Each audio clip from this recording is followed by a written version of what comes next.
Waffle, waffle. Waffle, waffle. Time to wake up. It's hump day. Wake up, it's hump day. Time to rise and shine.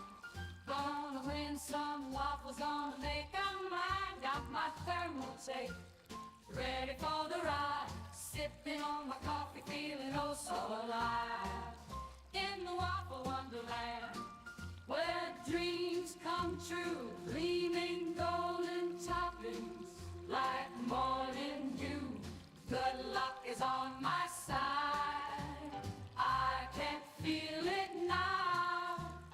Chatting with my crew, we're gonna show 'em how. Waffle Wednesday, we're here to claim our prize. With Thermaltake, it's a roller coaster ride. Leaving waffles, they're the sweetest delight. Good luck, let's win this one day and night. Let's win this one day and night.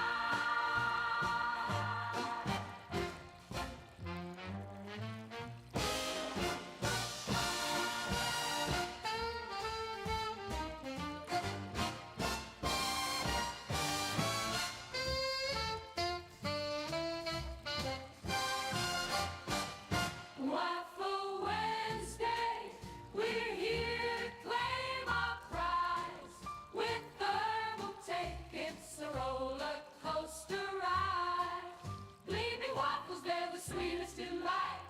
Good luck, let's win this one day and night. Let's win this one day and night. All right, everybody. All right. We're getting it started. A whittle, are we? Middle of the desert. It's hump day. Name's Mike. We're going to get started real soon. Waffle up if you got the stuff. Whoa. Big hump, big bite. Name Mike. Sun bright, sand in my kicks, but I walk so light. Got a crate full of better and my grill on high every Wednesday morning. They line outside. They don't come for the coffee, they come for the ride. I'm the camel with the lettuce and the syrup on the side.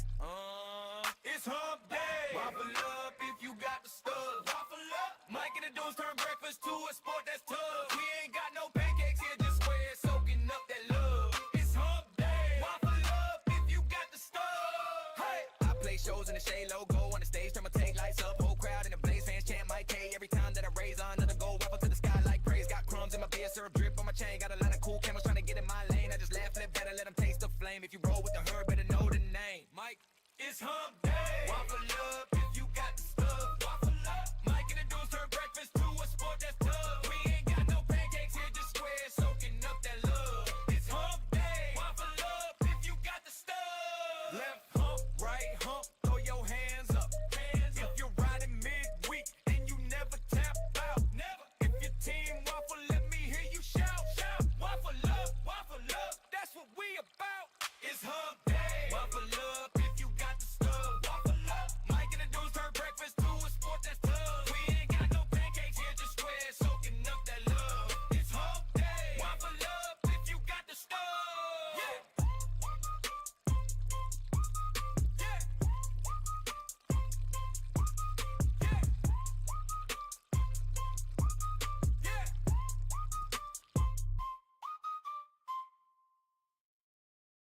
Weeks halfway done All right. already. Oh, my God. It's Wednesday. Let's go. If it creeps Oh, thank God it's Wednesday, man. Am I right?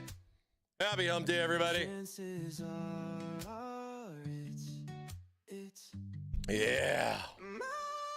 Yeah. How's everybody doing today? Mike. Welcome. Welcome to another glorious hump day. I am your ThermalMike. Yo, yo, yo. Mike, what day is it? What's good? Get in on those waffles, boys. Celebrating hump day. Let's go. Compa JT coming in with the 18 months. Thank you so much. Thank you so much. Dude, that's a long time, bro. Thank you. Happy hump day. Happy hump day. Enjoy those waffles, my friend. Enjoy those waffles. Good luck to everybody. Mike. I did something different today. What day is it? I got a fun little idea. You'll have to wait and see. Fun little idea for waffle time. You have to wait and see. See what you guys think. We'll see how it goes. We'll see how it goes. It's gonna be good. Oh man. Oh.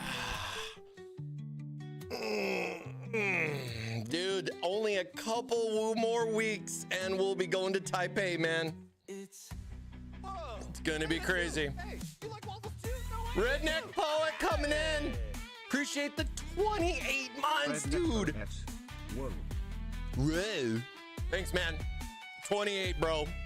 Dude, I can't believe it's been like that long, man. Like, it's just crazy, dude. It's crazy. Much love, much love. Thanks for waffling.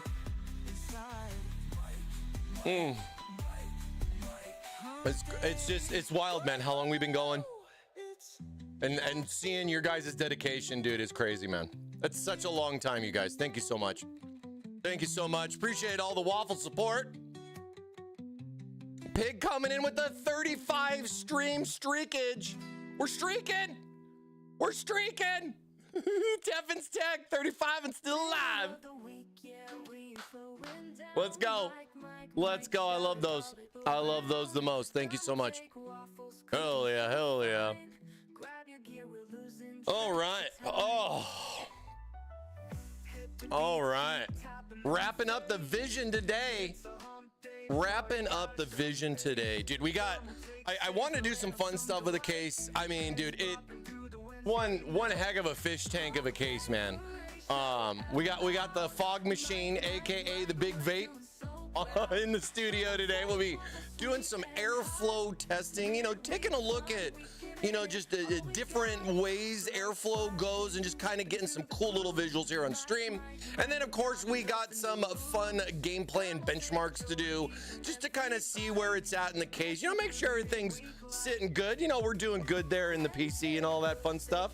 Got all the cables wrangled, so I'll be talking about that, cable management, and of course my final thoughts on what I thought building in the Vision 330. Fun little case, man. $100, comes with 6 fans. You can't ignore that. You can't ignore that. Pretty cool though. Pretty cool. Oh, and I also got some other fun stuff lined up too for some gameplay and everything. I've been waiting for you guys on purpose, so you'll just have to wait and see. Stay tuned. Stay tuned. Teffins Tech coming in, baby. Let's go. Appreciate the 47 months, man. Haha, I forgot to sub before entering Waffle again. Oh no! I got my prize today. Thanks. Hey, you have one. It's one extra good one, man. Good luck. Good luck. Good luck. You only need one. You only need one. You only need one. No, good. Congrats, man. Or congrats. Good luck. God. Is it Wednesday yet? Is it Wednesday yet? Oh man, thank you so much. Thank you so much. All right. All right. So yeah, we're poking around a little bit here. We're poking around a little bit here. We got the Vision 330 up on thermaltakeusa.com. Of course, you guys can check this out all over the place. The case is up and out. We got 2 colors in this one, black and white. Are we going to do more colors in other cases? And what color and case will it be? Be kind of interesting to see what happens. Pancakes! Rob! Dude, 1 more month for 60, bro. Dude, 60. Wow, man. Wow, Rob, dude, thank you so much, man, for all the continued support. Dude, much love, bro. Has it been that long, Mike? Dude, it's crazy it's been that long, my friend. Thank you so much for the almost 60 months. We'll see you next month for the big 6-0, my friend. John also coming in with the 11 months, 21. You know, I always wondered why they call it 11 when they call 22, 22, 33, 44, like all that fun stuff, but it's not 1E1. Why is it 11? These are questions I need answered. I guess I'll have to figure out how to explain that to ChatGPT. How do you Type out 1E1. What's the difference? Why do they not call 11 1E1? You know, brilliant minds need to know.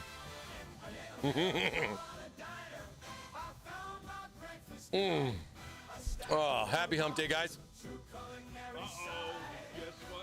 SZA Man coming in. Happy 1E1. Anybody? Julie, hey, guess what day it is? Oh, come on. Happy 1E1, baby. Let's go. Mike. What day is it, Mike? Sizeman thank you much. 51 just resubbed for 11 Burger. months. Happy 11 months, Mike. Happy hump day. Shelton buns. What's good, dude? Thank you so much, bro. I love it.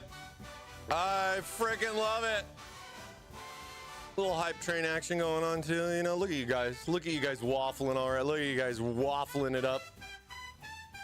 Is it crazy that we're almost halfway through May? Oh my gosh, we're almost halfway through the year. It's gonna fly by so quick, man. I'm confused. How can a cemetery raise its funeral prices and blame it on the cost of living? It's a good one. Thank you, C-Play. Damn funeral prices. Oh man. He must have lost his Book of the Living. Or Book of the Dead.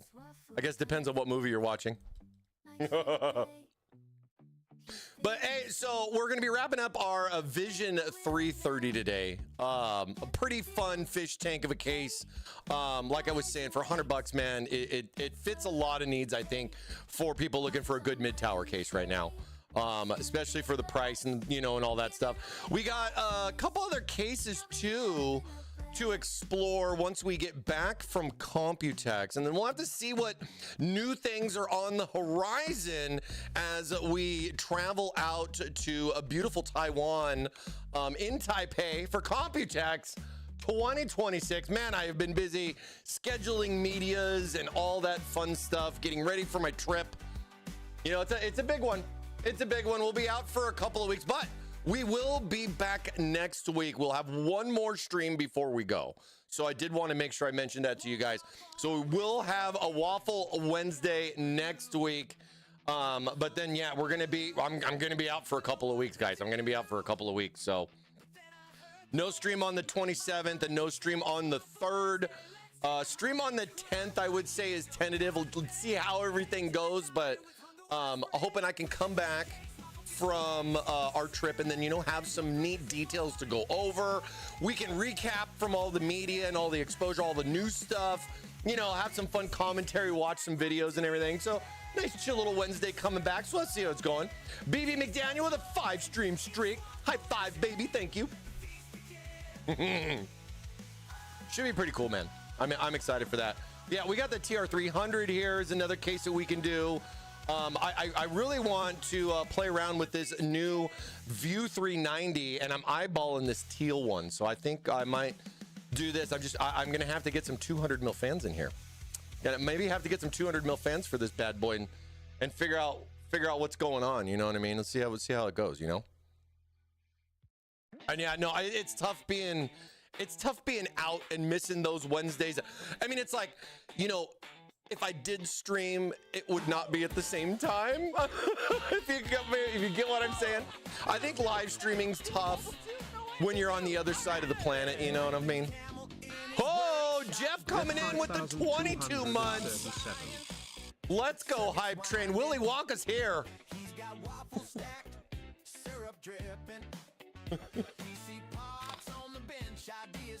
Oh, Willy Wonka's ready. Thank you so much. Appreciate it, Jeff, for the 22. See, I mean, they don't call it, like, what would they call 1E1 versus 11? What would 22 be? 22E? 22E? I don't know. Still kind of wigs me out, though. But yeah, I appreciate it. Slow Smoke's coming in with the 35 stream streak. Thank you, sir. Thank you, sir. Dude, I know, man. Getting close to 2 years, bro. It's crazy. Same with Rob, dude. He's almost at 60 months. Tier 2. Freaking Rob. I don't deserve it, man. You are a legend, Rob. You know it. You know it, buddy. I hope you're good, my friend. Yeah, some other cases too. I'm definitely itching for something new. Either color, case, some fun stuff and everything. I mean, I can't talk too much about what's gonna happen, but you're just gonna have to stay tuned and find out. Couple of weeks away, all right, for Computex, guys. Couple of weeks away. Oh, and then so we're gonna be wrapping up our Vision 330 today. And with our Vision 330, we did pack in, gosh, we've added so many new AIOs now. Dude, look at all these new AIOs in here. The LBs we've talked about, we did a build in that one in the last case before that. And then the V3s are out for the THs, 115 bucks. Not too bad if you don't want the screen. You know, the screen bumps up a little, but it's not too bad. But we got the Mind Cube in our beautiful Vision 330 over here. I had to clean the glass, man. I had fingerprints all over the damn thing. But I've got the software installed, do some little basic stuff, but definitely planning next week to do a nice little software recap. Where's everything been? What's everything doing? How's everything going? I'm going to be focusing on the MindCube software with the MindCube AIO and breaking down a lot of the, I guess, fun little tricks and tips that I've found playing with this software for several months. For somebody that may or may not have just got one, or you've had one and you're kind of a little lost on some stuff going on. There's so many details and fun little settings, but I think we need to explain it more. So I'm definitely going to be trying my best next week to give you guys a cool little wrap up on what MindCube and our TT LCD software is all about. So that'll be some fun. That'll be some fun. We'll make some fun little AI stuff and do some fun stuff. So should be a fun stream next week and everything. I don't know if I can cover the 3.0 and the MindCube at the same time, but we'll definitely circle around back on the 3.0 stuff too, because I got ARGB fans in here, so I can't really do a combo of both. But we'll figure something out. But yeah, I think once you guys see some stuff, I'll show you a little bit today when we dive in on the case. But you know, just especially for some people that are more or less just getting started, and then we'll dive in deep next week. I'll show you everything that I know. If I, you know, let's see how it goes. We'll see how everything goes. You know what I mean? But it's a lot with the screens. I think it's a big learning curve on how like stuff like this goes. I mean, even for me, like who has software that has 4 screens that you can compare it to, or the functionality of certain things? And I think a lot of that's gonna generate a good amount of feedback once people start getting their hands on stuff like this.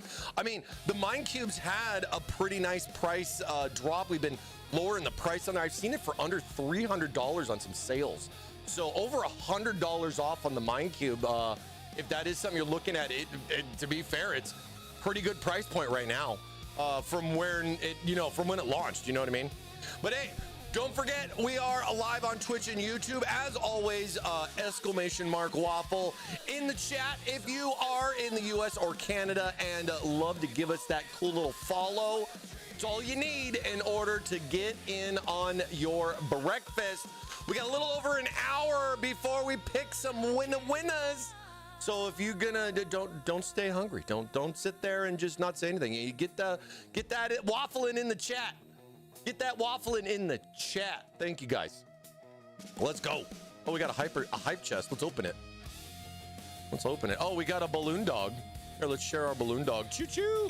Share a little balloon dog. We got a little balloon dog. Choo choo. Let's go. Thank you guys again for all the support, man. Much love. Stream streaks, subscriptions, follows. Appreciate you guys. Appreciate it. All right, let's dive in. Shall we? Oh yeah. Burning pretty cool case. Definitely got to play around with it a little bit, you know, get operating system all up and running, get everything all set up. I mean, the case itself does definitely give a very unique presentation. I mean, you can see how much it shines by my studio light reflections, but this is a nice mid-tower dual chamber case. One of the reasons why I really like the power supply option on the backside there. Gives you a lot of freedom here in the front, and definitely gives you the perfect presentation with a case that has, you know, just a nice curved one-piece tempered glass on a swing door. You know what I mean? TTC coming in. Appreciate the tier 1 for 4 months. Shiny. Mike. What day is it, Mike? Beppo just resubbed for 4 months. Thank you so much. Shiny. Oh, it's so shiny. It's so shiny. But yeah, I mean, it fits a lot of the needs I think most people are looking for in a mid-tower case.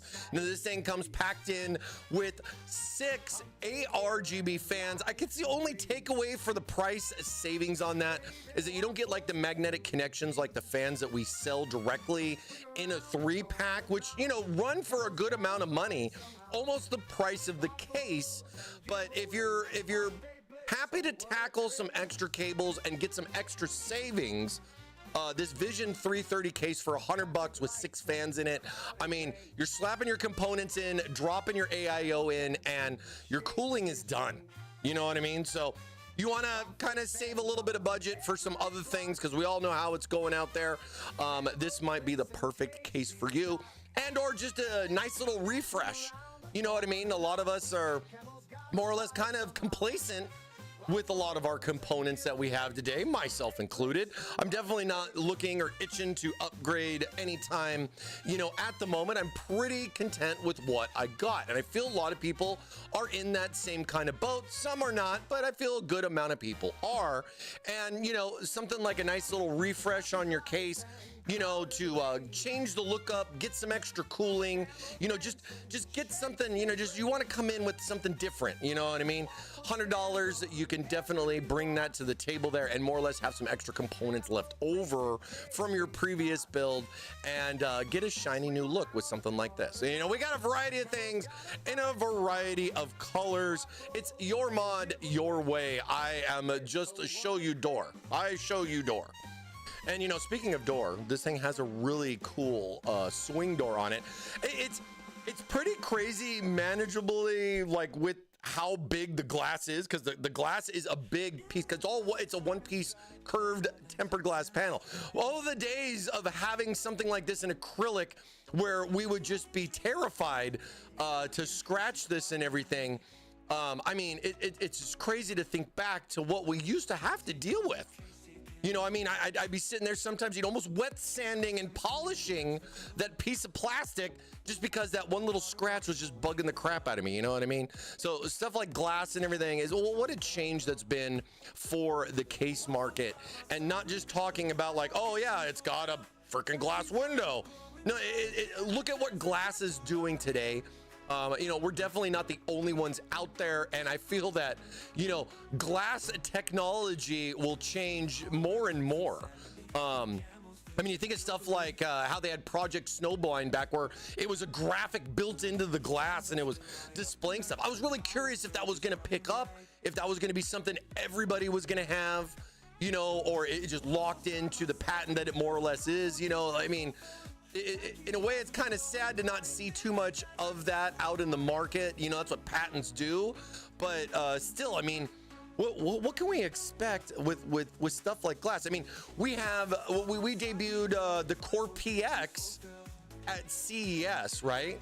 And that has 2 90-degree bends of glass. It's a U-shaped glass panel. So, I mean, are we gonna start origamiing glass here soon and go with 3 bends? Who's gonna do the first 3 bend glass? And what would you eat? How would you bend a piece of glass 3 times? You feel me? You feel me? So it's kind of crazy when you think about it with glass and how it goes. I think thickness-wise and everything's been pretty good. I mean, I do have some mistakes here in the office, you guys. You know, occasionally things can slip out of hand. Just a little bit. Just a little bit. Zira's coming in with the 18 months. Thank you so much.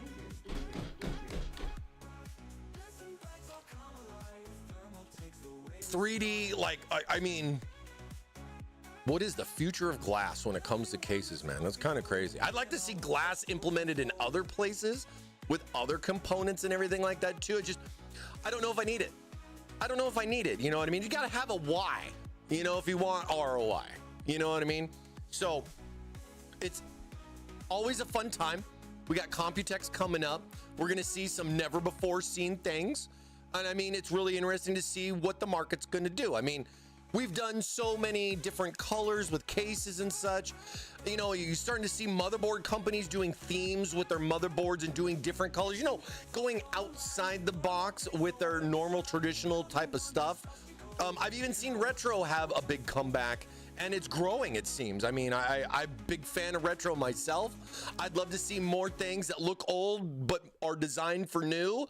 I feel that vibe. I feel that vibe. So let's see what happens. We're gonna have a lot of fun with that coming up. You know what I mean? We're gonna have a lot of fun.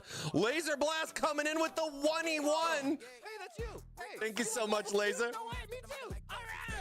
Another dude, we had a triple 1E1 anniversary today. Thank you guys.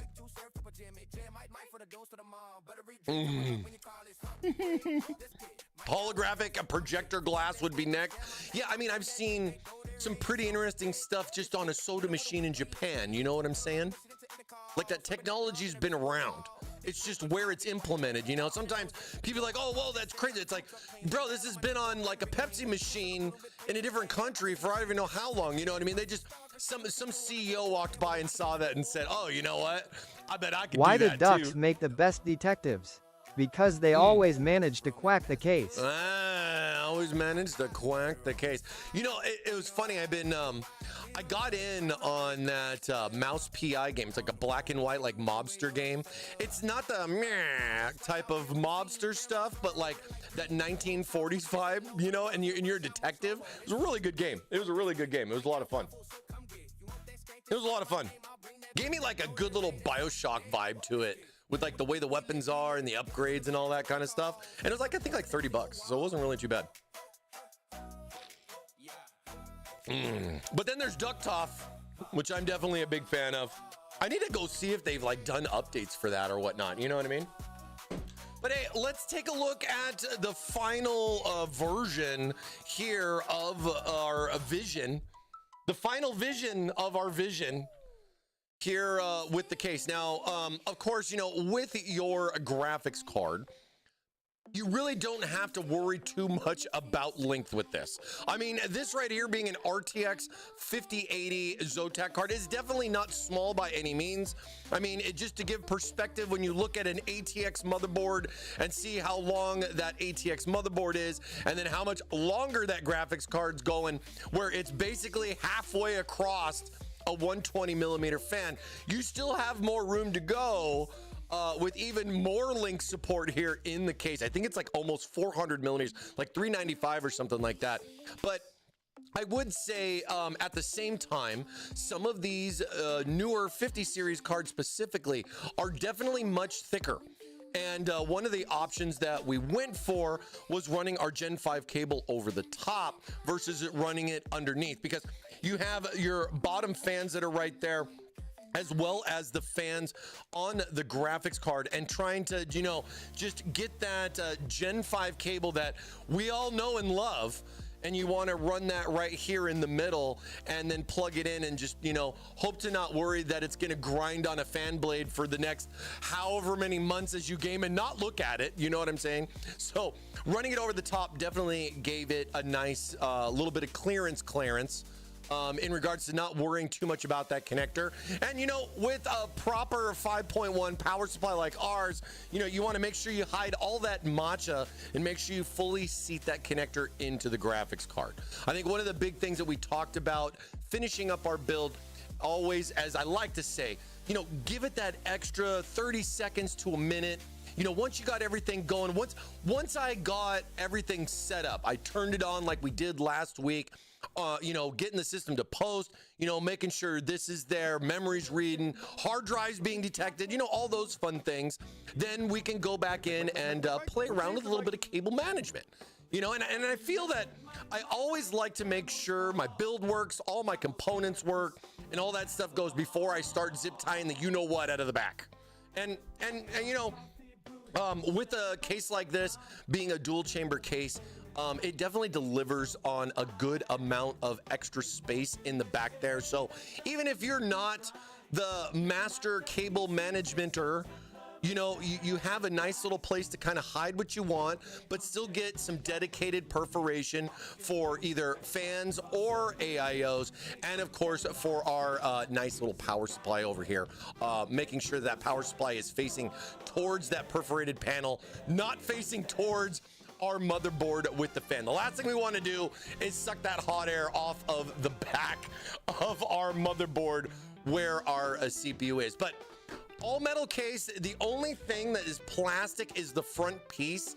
So I guess it's not an all metal case, but majority of it is metal. Panels like this, the top, the floor, all the major components for the case is all nice metal. And then of course it's coated in either black or white.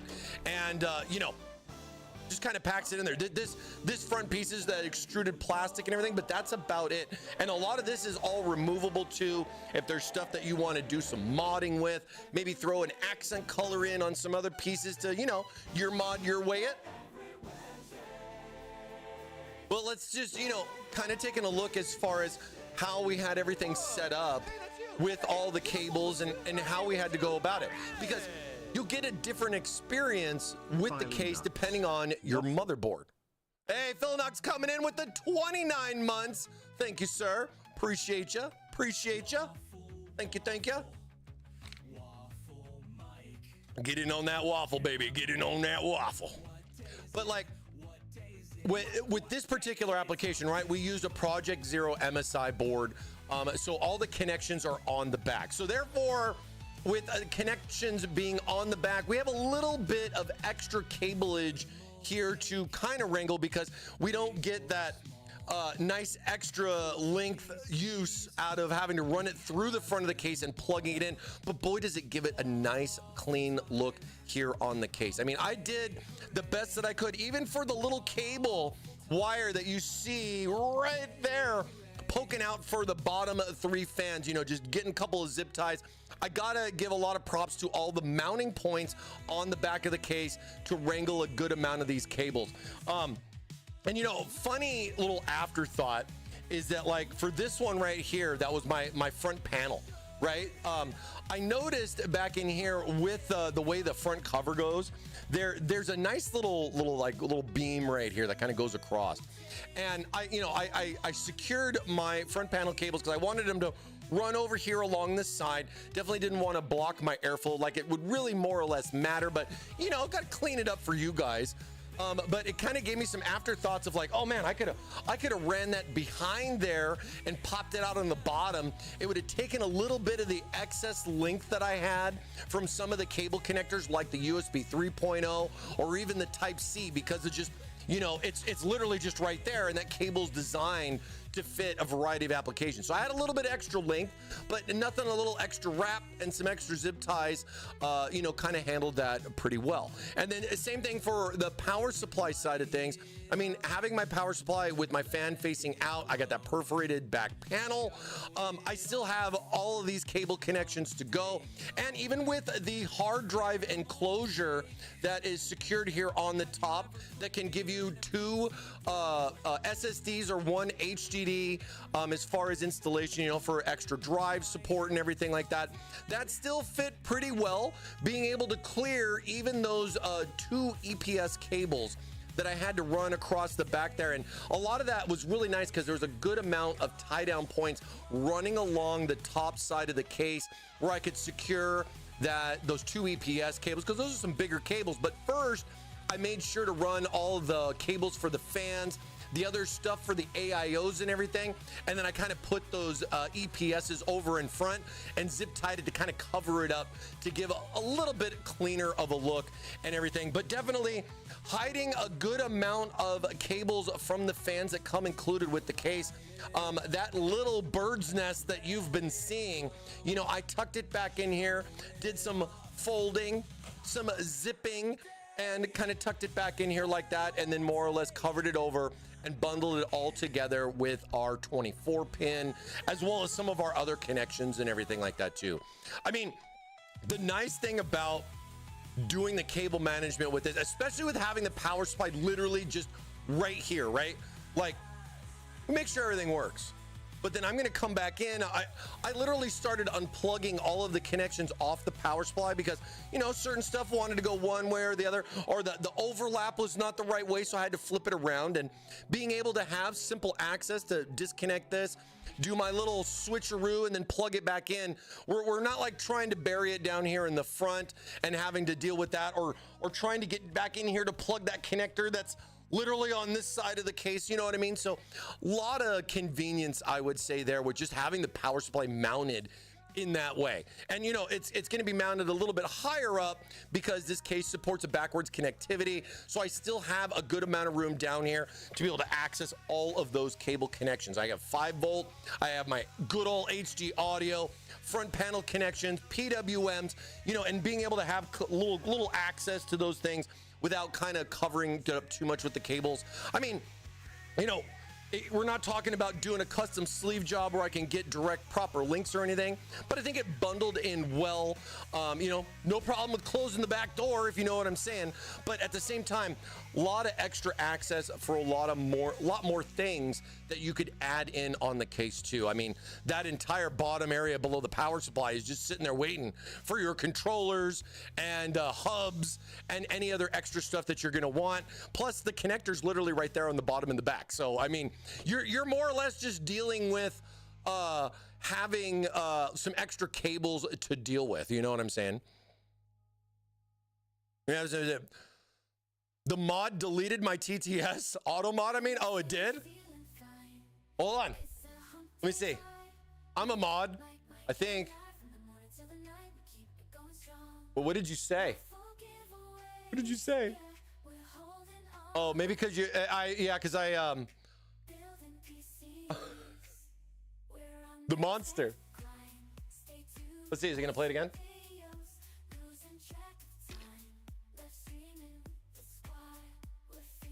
Did it do the same? Oh, okay. How do I override it? I don't know if I can. Where's the override button? Sorry, Pig. Sorry, Pig. I don't know how to override it. Did you hear that they hired an assistant for Chippy? They heard him saying he could use a hand. Oh, God. Oh, my God. Stop picking on the poor man. What did he do to you? C player? Yeah, C players. I heard C players. Yeah. Yeah, I heard yours. I heard yours. No, because it flagged his. I don't know why. It just says dropped. It doesn't tell me anything else other than that. Can I refund you your points? Refund channel points. There we go. An error occurred. All right. Oh, wait, maybe because I got to click on this one. Hold on. No longer refundable. All right. It gave me 2 minutes left to refund your points, but whatever. I'll figure it out. Sorry about that. Yeah, I don't know. Yeah, I don't know. All right. All right, let's switch up. Switch over here real quick. It's okay. Twitch said thermoformed was bullying. I don't think I've added that word in on the stuff. You know what I'm saying? But it did look like an auto mod thing. It wasn't something. Oh, Box is not raging in his modding right now. Don't worry. Don't worry. It's not that. It's not that. Oh my goodness. Oh my goodness. Oh my gosh. All right. Let's see. Let's see here. Oh no. Oh no. I haven't seen that one in a minute. Oh God, what did I say? All right, let's switch this up a little bit.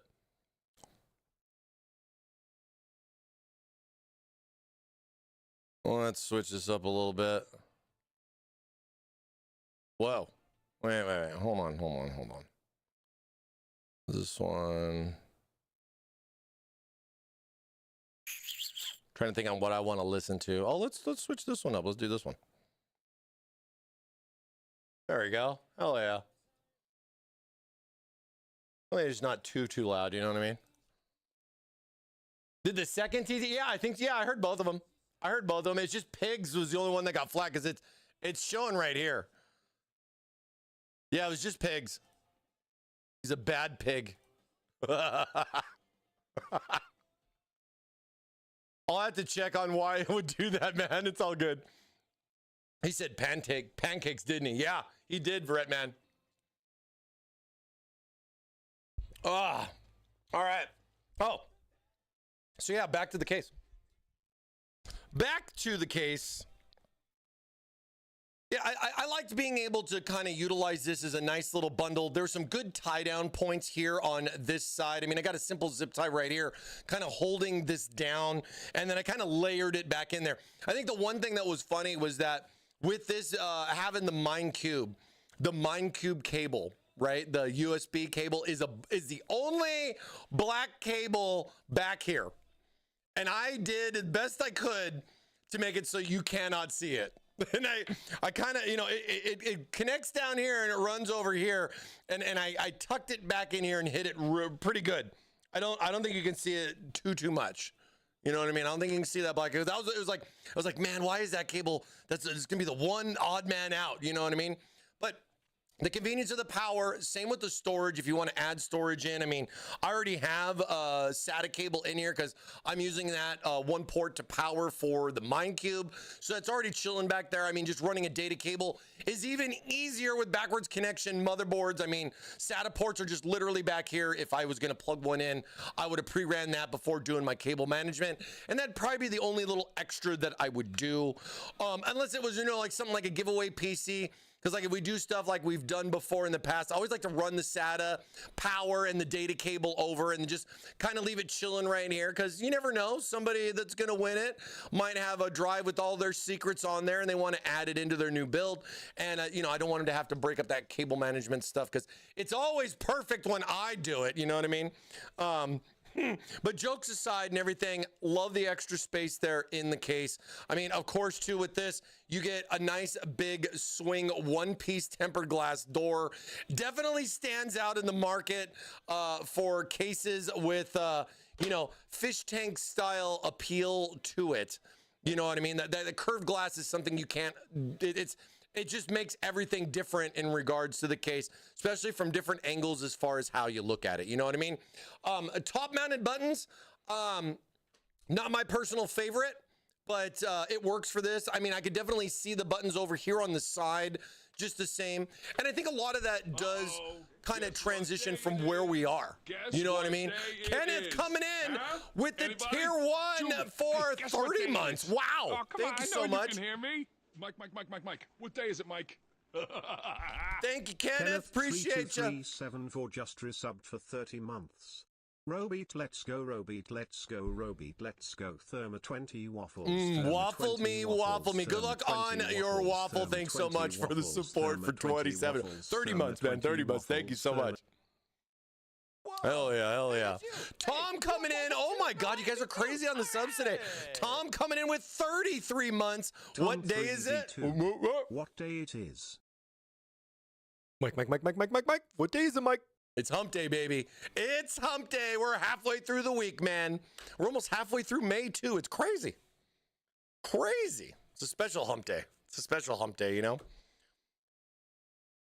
But yeah, I mean, a lot of good functionality with this. I love how open the case was to be able to put things in, you know, just kind of set some stuff up. The access back here really makes a big difference. And of course, I think your experience will vary, you know, depending on what type of motherboard you get. If it's a standard motherboard or it's a backwards connector motherboard, you're just going to have some either extra cables to deal with or just some different routing to do. But either way, like I was saying, with this being dual chamber, you got a good amount of extra room, like this cool little ventilated panel right here. If we just had a little fan for this little box right here, you know what I mean? Just pulling some intake in to cool my cables. You know what I mean? Is that going to be the next thing? Cooling cables? I mean, they talk about that already with the Gen 5 cable, right? Thing gets a little roasty. We'll see how it does here today, you know, with the case. And I mean, but yeah, like I was saying, like, you got standard USB 3 Type C on the top, you know, with a nice little simple power button. You know, nice little funny thing was like, because, you know, I take this stuff apart, I put this stuff together. I was like, oh, I wonder if they're both the same. So the nice thing is I can't mix my filters up from the top and the bottom because they're the exact same size. So I guess it doesn't really matter which one's on top when it comes to filtering. but it does kind of give a nice little clean look, you know, a little presentation action here on the top. Let's see, is our GoPro working today? There we go. So nice little filter option here on the top with this, and then of course, you know, you have your options there for different size radiators. If it had 3 rows, then it would have offset stuff, you know, as far as being able to support, but it does support up to a 360, but also has 280 or 140 options as well. And the other nice little thing too that I like is that these channels right here for adjusting your radiator mount is countersunk. So it's a nice little countersunk channel. It's like bring you in so you can see the countersinkness. But this does definitely help a good bit with just kind of hiding those screws. I really don't like when these bad boys pop up. You know, if let me get my camera situated. Let me get my camera situated here.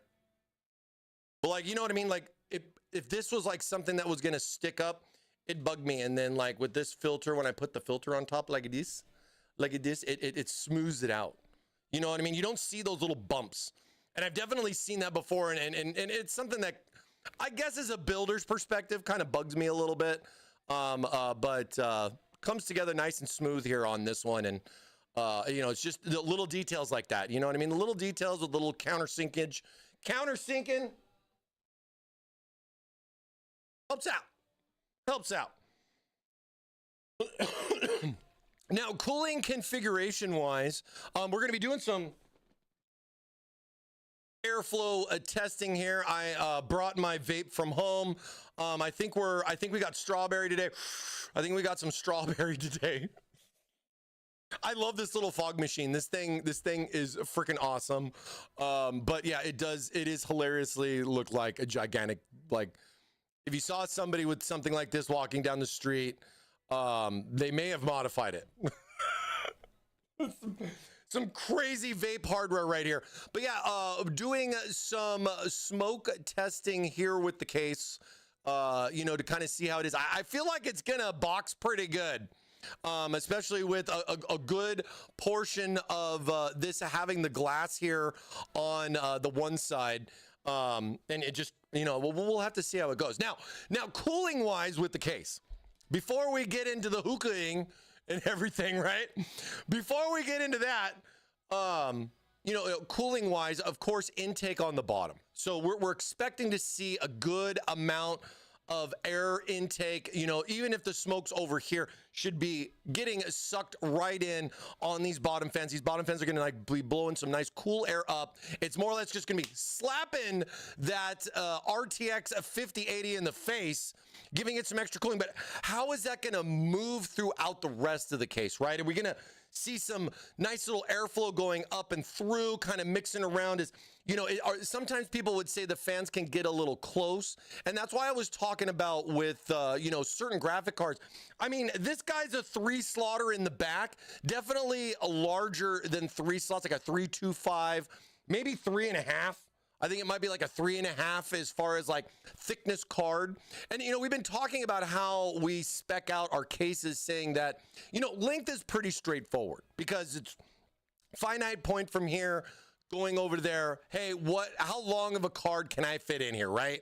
And, you know, we spec that kind of stuff out. But the interesting thing too is that we've been talking is, you know, we spec out the width of the graphics card, but we give it like a millimeter value. And I feel that that could relate a little better if we gave not just the exact value, but kind of gave like the slot measurement too. Like, is it 3.5? Is it 3 1/4? Can it do 4? Because there's definitely some thick graphic cards, you know, that are out there. You know what I'm saying? GPS Stuntman coming in with a 7-stream streak. And 23 Blue Dude coming in with that fresh tier 1 for 1 month. Thank you so much. Welcome. Hell yeah. Hell yeah. Longer the card, the better. You know, and definitely the case doesn't limit you on length.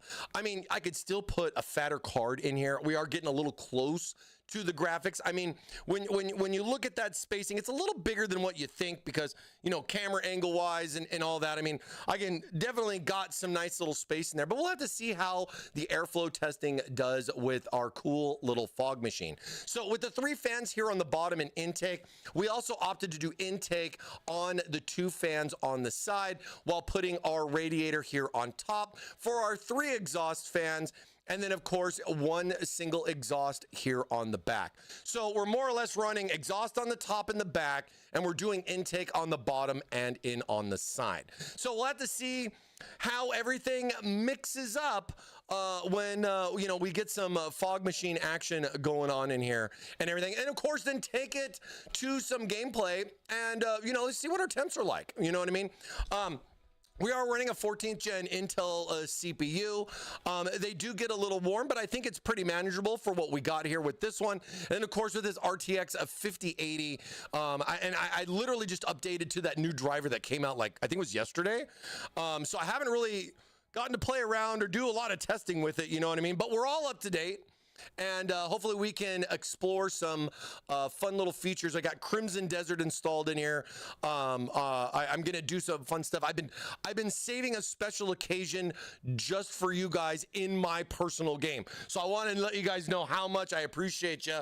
Is I've been waiting to do this quest. I got it done. I just need to turn it in. So we're going to have some fun. Maybe take a look at some other things. You know, bask in the gloriousness of this beautiful background of Crimson Desert, because it definitely doesn't disappoint, not just for the looks, but it sure does put a load on the system. I've definitely noticed it with this game versus some of the others that I've been playing. You know, just how much warmer things can get and everything when you really start ramping it up. I mean, 99% on the GPU the entire time. We got everything cranked. I think I went with NVIDIA settings here. I got it all cranked at home. You know, running it like, because I run at 2K res. I don't play at 4K. I've had 2K monitors for a bit. I've been thinking about upgrading, but I don't know if I'm necessarily going to go to a 4K monitor either. I have 27s. I'm really looking at 32s, but I am kind of like waiting to see what's going to happen with like the next generation stuff. We got Computex right around the corner. So you expect, I'm going to be brainstorming, you know, kind of oogling a little bit on some of these monitor companies and stuff and see what's going on, as well as ourselves here at Thermaltake. I mean, we've been doing a lot of monitors, mostly dedicated for racing, but hey, you never know what new stuff we could come out with here in the next couple of weeks, making those announcements. But I'm happy with 2K. I'm happy with 2K. It fits all around. I think it's like such a sweet spot for most. But like, dude, going from 27 to 32, getting a little bit bigger. I mean, I run 4 monitors at home, so it's an expensive upgrade. But, you know, I do try to manage that. I only have 1 gaming monitor. The other ones are just standard 60, but, you know, they still support the resolution and everything. I'm not, like, doing mixed resolutions and stuff. So, dude, this thing wants to, the hose. The hose kind of, it's like, I don't want to tip it over, you know, because I don't want the juice to spill. We want the juice, the Gatorade to get out. Thank you, Laser. It's like, come on, man. Just hold it like this.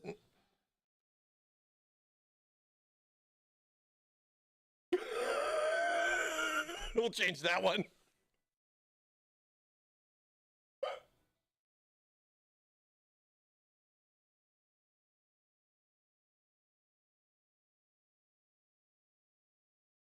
Oh, I'm glad you do, man. I'm definitely glad you like that monitor. That's awesome.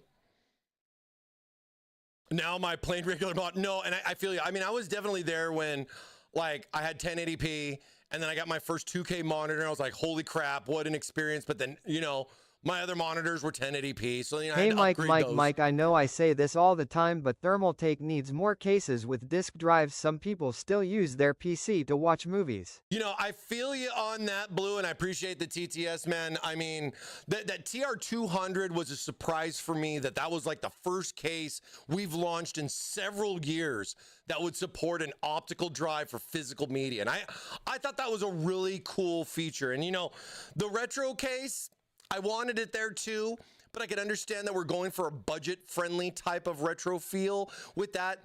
Definitely doesn't mean we're done with retro either, But a lot of the feedback that we've gotten, and a lot of my personal feedback too, is like, dude, if it's just a little bracket to give somebody an optical option, why are we not doing it more? So I think stuff like that, where we do like to focus here at Thermaltake on giving you guys a lot of different options, and you just have to, the problem of coming up with which way you want to do your mod. You know what I mean? And I value that for what we have here. And it's kind of interesting to hear about like the physical media more and more. I mean, just like with your TTS, man, it's quite interesting.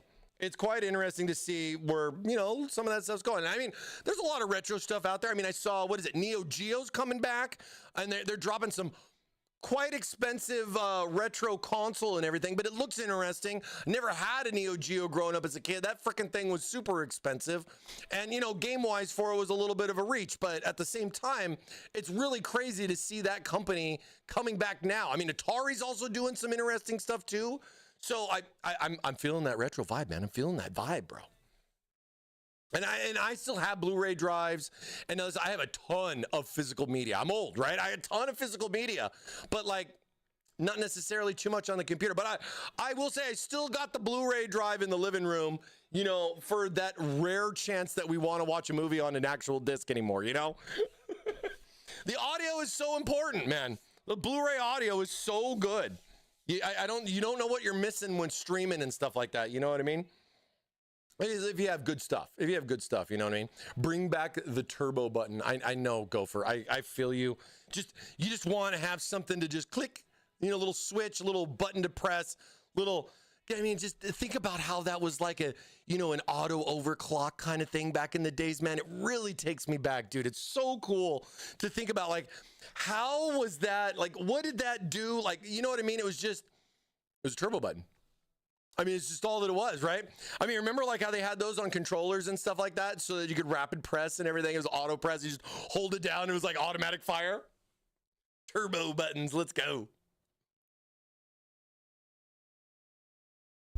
Yeah, and I mean, you know, I think a lot of this kind of stuff, I mean, I can see, you know, with the amount of screens that are out in the market now, a couple of touch base on like touch screen stuff, but I could definitely see more like touch screens, other screens, a lot more screens. I feel, and I've been saying, screens have been kind of like the next level of RGB with the way the tech's been coming out in the market. Like, I think a lot of us have gotten our fill of RGB. And it's like, well, you know, what's next for RGB as far as like fans go and everything? I mean, yeah, you don't necessarily need a screen on a fan, I would say. I mean, some people do it. I've seen the holographic stuff when the fan spins up, shows a picture. I mean, there's a lot of fun little interesting grabs that are out there that people are trying to push out to the market to get interest on it, you know. But what's going to be that next big thing, man, right? It's always fun being and watching the tech market go forward to see we're just next. Well, what's going to be next? What's going to be next, you know? But yeah, I think that wraps up the case a good bit for what it is. You know, mid-tower ATX form factor. I think the biggest selling point is that this case is $100 with 6 fans pre-installed, as long as you can deal with a little bit of cable bundleage in the back. But again, you got a lot of extra room back there with that, and plenty of room for a good size power, some additional storage, and still being able to slap in a good 360 AIO for your cooling of whatever you end up going with, and a nice little home and or presentation to get the perfect vision or view of your beefy graphics card. You know what I mean? And don't disregard the fans too, because the fans got some cool little LED options going on. They got some holographic, you know, infinity mirror, fun stuff going on there too. So they're not just plain generic fans, you know what I mean? But yeah, like stuff like the optical drive or just other things and stuff like that. Like, I don't know if you're gonna see 5 1/4 floppy options happening anytime soon, you know, speaking to you, Moon Patrol, but like old ass games like that, I mean, it'd be so interesting to be able to take some of that media and be able to utilize it. I mean, that's what emulators, I guess, are for, but still, there's definitely some that got lost in the sauce, right? And you're always wondering like how you could bring back or get some of that nostalgia back with some old stuff. I mean, I kept my original Duke Nukem 3D box for, I don't even know, 30 something years, you know what I mean? I got my Diablo 2. I think I saw my Diablo 1 box. You know, certain things were just like crazy. Like Diablo 1 was like my first online like game to like play with other people, you know, calling on the phone. There was no, you didn't have dedicated internet. It was peer-to-peer stuff. Like, come a long way, guys. We've come a long way. But hey, let's get into some smoke testing here. Let's get some stuff set up here. Give me a second. Give me a second here. Because I think all I'm gonna do, we're just gonna turn it on. I'm not gonna put it under load or anything, but we're gonna box it up, and then we're gonna turn it on and see where everything goes. Is it gonna go up to the top, through the back, bottom? Don't think it's gonna go out the bottom, but we'll have to see. We'll have to see, and we'll have to see how much we can fill this bad boy up before we fire it up. You know what I'm saying? So that should be some fun here. Let's see. Let's get let's see.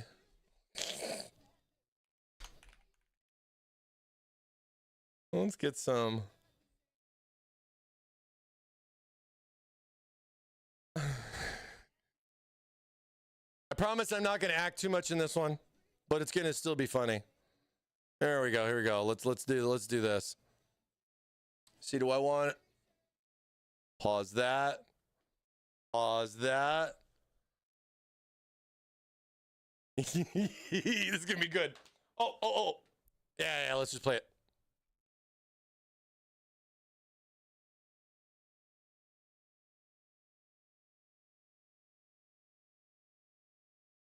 All right. It's case airflow testing time. Don't get smoked out.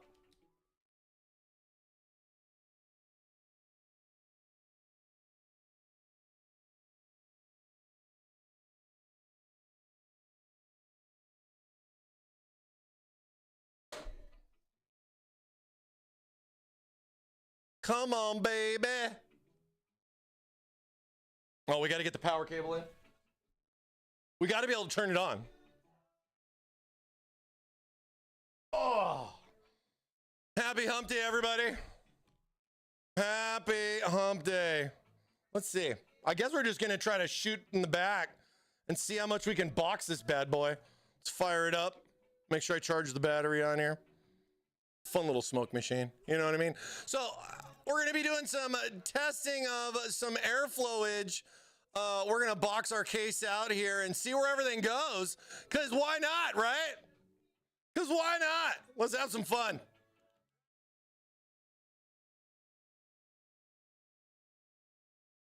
We can get that going. Oh, yeah.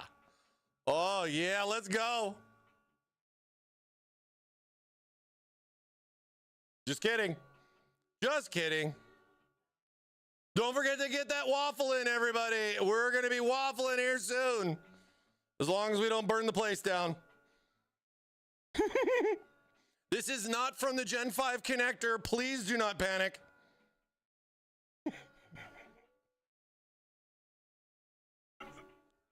Oh, man, it's cooking now, dude. It's cooking.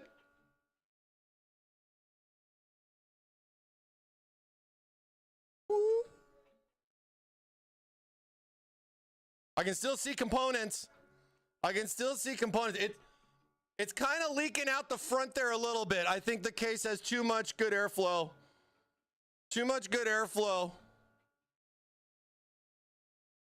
Get some back here. What do I got on the bottom? Oh, yeah, I'm getting it in on the bottom there too.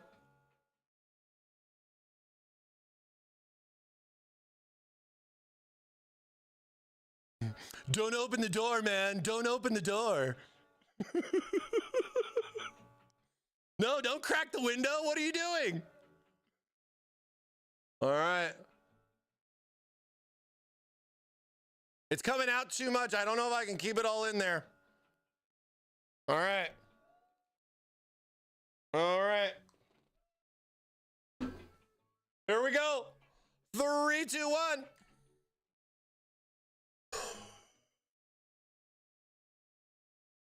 A very colorful array of your airflow testing right here from Thermaltake Live. Really neat. I mean, I even saw a good amount of it come out the back a little bit, like through. I mean, I think it was because, you know, the power supply being on the backside there, you know, I think it was cool. You know what I mean? Like, I guess I could, you know, try opening the door. It's hard, you know? There is some good perforation in the case. I mean, I think if it was completely sealed, you'd be a little concerned, but we did get it boxed pretty good there, I gotta say. And boy, does it come out with a nice, beautiful presentation and, you know, everything all set up, right? Let's go.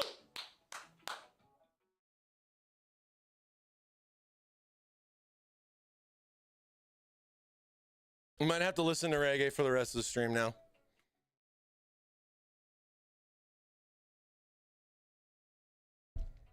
Yeah, it kind of switched up a little bit, you know, a little color action there. Got our cube software in. Popping in. We got our little camel right here. Our vision camel. Look, we're chilling, dude. There's our little hump day camel on all four sides. I think a case gives a nice little presentation there with that. Giving you guys a nice little vibe there with the AIO. But yeah, look at the fans. You can see it, you know, they're infinity mirrors on both the hub as well as on the side as far as how it's set up. And again, you got exhaust on the back, exhaust fans on the top of our AIO. And then we're running both intake on the bottom and then right there on the side too. So now we got everything fired up. Oh man, my little coaster thingy broke. Dude, I've had this forever. It's been through a lot. It's been through a lot of hydrates.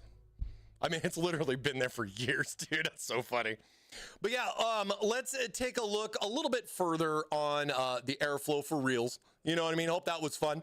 But yeah, like talking about, you know, how different things are with the case. You know, how stuff's set up there, you know, by lifting the case up by having a good solid foot, you know, popping that bad boy up off the ground a little bit, you know, get that nice intake in, as well as having the option on the side. Like I was saying, you could go with like a single exhaust and a single intake. I mean, the case comes with 2 intake fans. You can easily swap that up, or in other configurations, other cases, you know, as far as what you got there on this side. I've seen intake on the bottom with exhaust on the top, as far as some other fun little options, but it's not gonna make or break your build, just to be fair. But have some fun, you know, mix and match your fans, swap them around, well, no more or less, right? But here, let's take a little bit look. So intake wise here on the bottom, you can see we're getting a good amount of intake coming through here on the bottom of the case. I mean, I can really kind of get it in there pretty good. I'm trying to think if this, you guys can kind of, I think you guys can see us here. Let me get the closer camera out. Hey, I think you guys will see the smoke better this way. Let's see. You guys let me know. And just get this situated. There we go. All right, here we go. There we go. There you go, chat. There you go, chat. Yeah, here on the bottom. Look how you can, I think you can see the airflow there pretty good. It's going up and around the graphics card, depending on where I have, if I put the smoke further back or more up towards the front. And then you can, I think you can see how it's coming up and then going out here through the exhaust, both on the top as well as on the back. So getting some pretty good circulation. And even here in the front, I think one of the biggest things about the case here, a lot of the concerns is this dead space here in the front with the intake on the bottom and the top. It really gets some good circulation. And I don't know if you can see the smoke at the top here, but this thing is definitely circulating some airflow here with the case with our cool little fog machine. So check that out right there. Even if I come around to the back,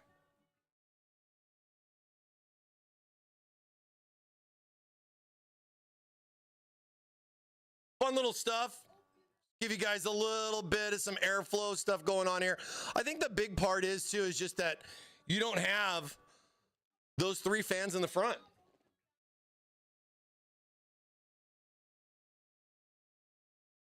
Hold on, I'm not.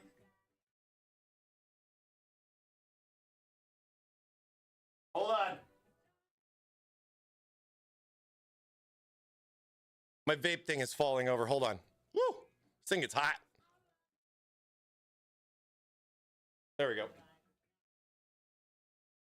Gets a little warm.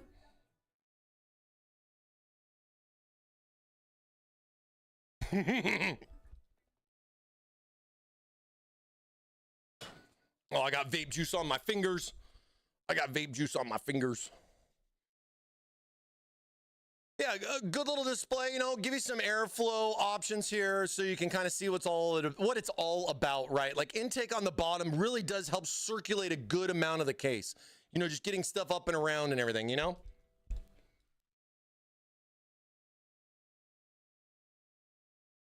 Let's see, let's do...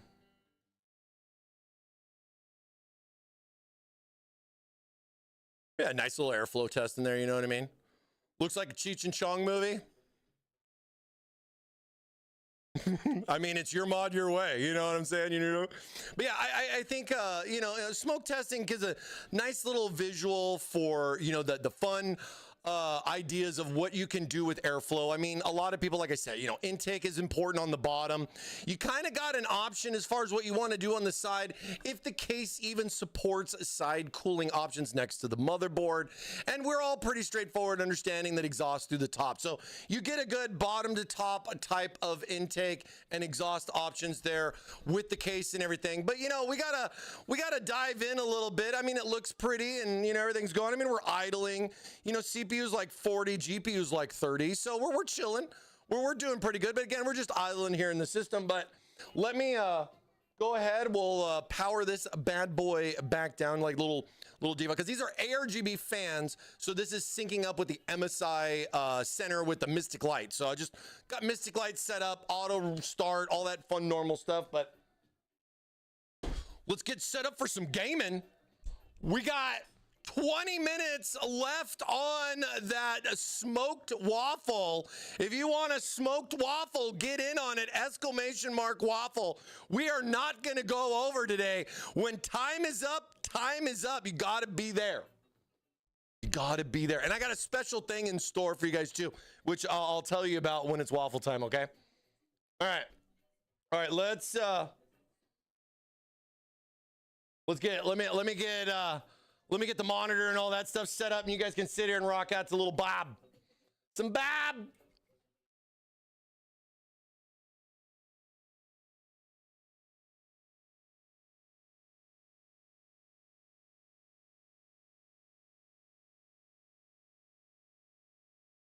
I'll buy that computer for $1.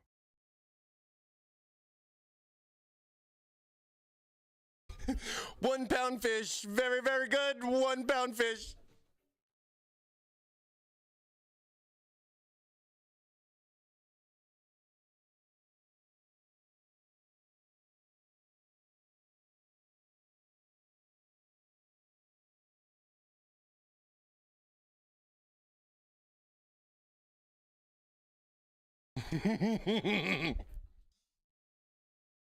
All right. Oh. There we go.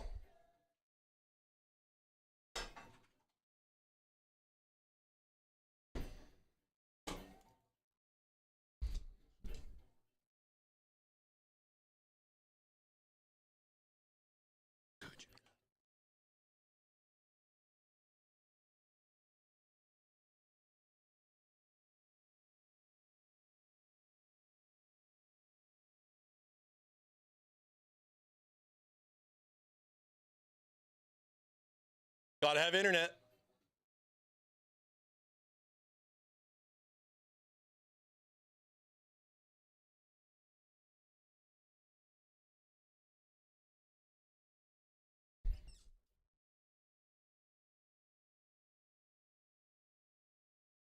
Okay, $2.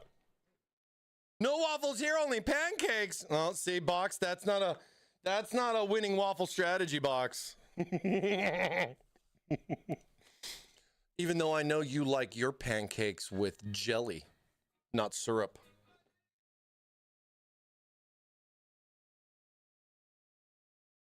Pancakes with abs, baby. Pancakes with abs. Dude, I wish I could talk about this more. I've been playing with this keyboard for a good little bit. We debuted this at CES. I don't have any news just yet on what's going to happen with this fun little keyboard, but it is... it's so good. Been using this for a good little bit. Just I adapted from a 110 down to this. I think it's a 70. Oh, no, what am I thinking? It's a 75 key, I think. It's not a 60 key. It's not a 60 key. I don't know if I want to go that far with the keyboard because I've seen samples of that. But I'm vibing on this. I think losing the numpad was probably the toughest part for me. You know what I mean? But here, let's get this bad boy fired up. Do I got it all plugged in? Power. No, because I run two monitors in clone, so that way I can get the resolution and the refresh. So I'm above 60, even though capture card for what you guys are seeing is like 1080p. We'll be gaming in, I believe, either 2K or 4K. I can't remember what I set it to. We'll find out here in a minute.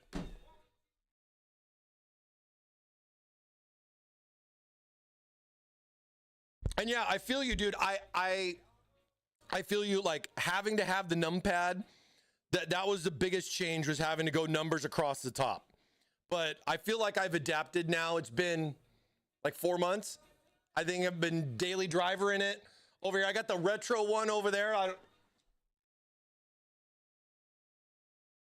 Like that's just the standard black one. This is a retro style version that we're working on too, but I don't have any info just yet, guys. So stay tuned for more on this. I'm really excited for this, as well as the new mouse, because we have this in both black, white, and a retro version of the new mouse that we also showed at CES 2.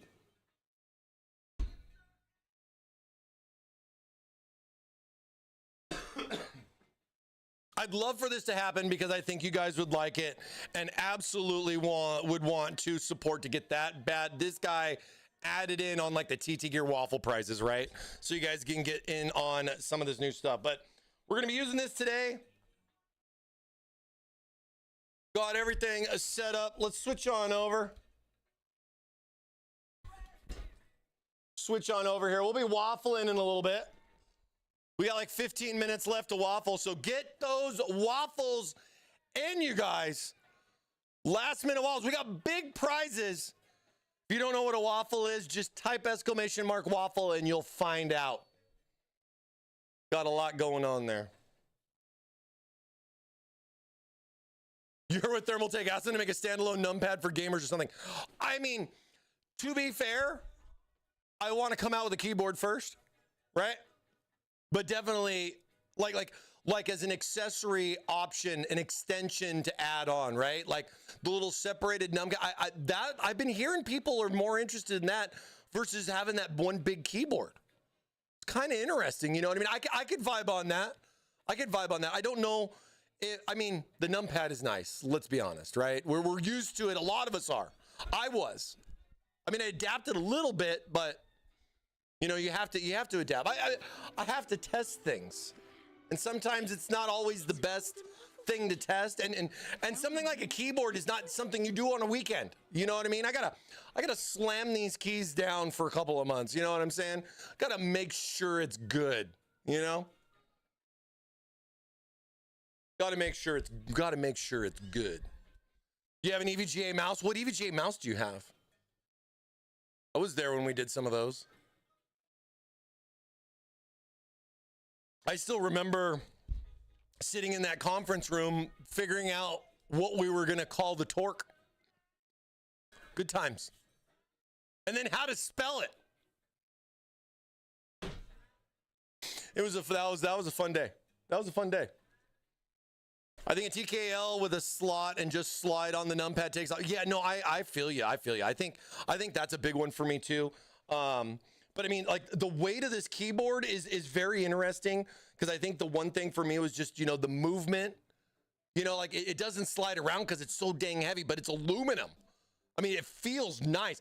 And of course, it's wireless too. So I think, you know, the battery and everything like that does also, you know, kind of go along with the weight. I don't have any official specs to mention, but you want to see something really cool? This was like the neatest thing. So, oh, here, let me, yeah, no, you can probably see it. Can't really see it there. Let me do this. So you see right here on the back?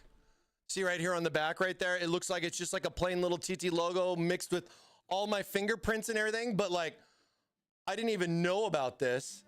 But we used magnets, and that's where the USB key is. I was like, holy crap, that's it. I was like, where's the USB key? I didn't get a manual, you know what I mean? And it's got it's a little metal plate, and it just, boop, just fits right on there. Standard Bluetooth, nothing different. I gotta get it on, get it back on there the right way. There we go. But yeah, really cool stuff. Really cool stuff. All right.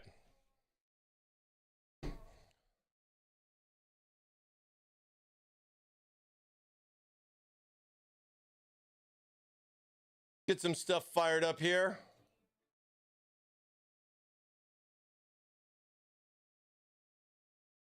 Go sensor Omri. We got some Cinebench and some fur markage. Hopefully we're not going to set our PC on fire right now. Let's see. All right. Yeah, everything. Yeah, and we're set. We're good. All right. Let's go ahead and we'll do a 10-minute test here. We got about 10 minutes left on the Waffle, so this will be perfect. That way we can just get this bad boy rocking and rolling. Get GPU and CPU to 100%. Let's take a look here. Default fan curves. I haven't changed any fan curves of. It's the default from MSI. Latest BIOS updated. You know what I mean? I have, you know, I can read both my pump as well as my CPU fan because you're going to see two different values.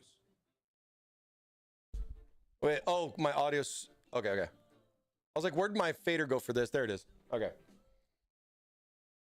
So with the MineCube, right? Now the MineCube has multiple connections. Of course, you have the power for the screen, which is through SATA, but then the screen also has a USB input. Now that's on the cube itself, you know, that can be separated with those two wires. Then there's two more wires on the AIO itself. Both of those are PWM headers.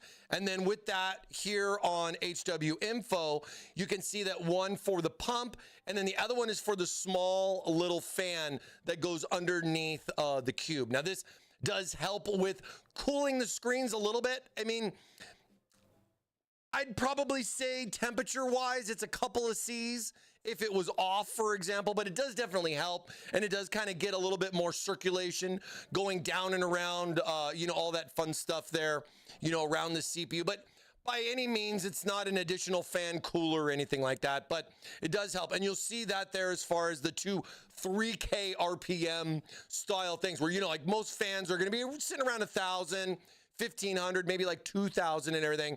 But usually like with AIO pumps, right? I would say my normal that I see is like a 33 RPM, somewhere around that ballpark there as far as where pump speed goes. And then that will vary. Same with that little fan that's on there too. That bad boy hums, man. That bad boy spins up pretty good. And yeah, Waffle's coming in a couple of minutes. Here. Got about 7.5 minutes in on this.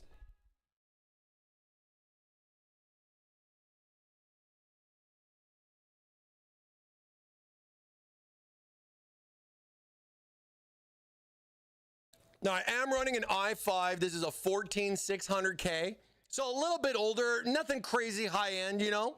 but still pretty decent CPU, 14 cores, 20 threads, 3.5. I mean, when I was playing some Crimson Desert, it boosts up to like 5.2 from what I saw. And I think we were around the low 80s, so wasn't too bad. But again, just default BIOS, haven't really gone in, done a lot of changes with it. Just, made sure everything was up to date. That way you can I think you guys can get a little bit more of a variance there. You know that? 7.5 minutes, plenty of time to wash the dog and walk the car. That's right. Better get to scrubbing. Don't want to miss a waffle, man. Don't miss that waffle.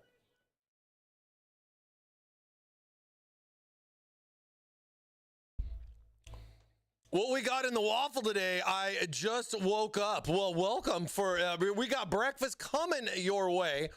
I did something I've never done before. And I'm offering up a fun little thing for an extra little angle for everybody.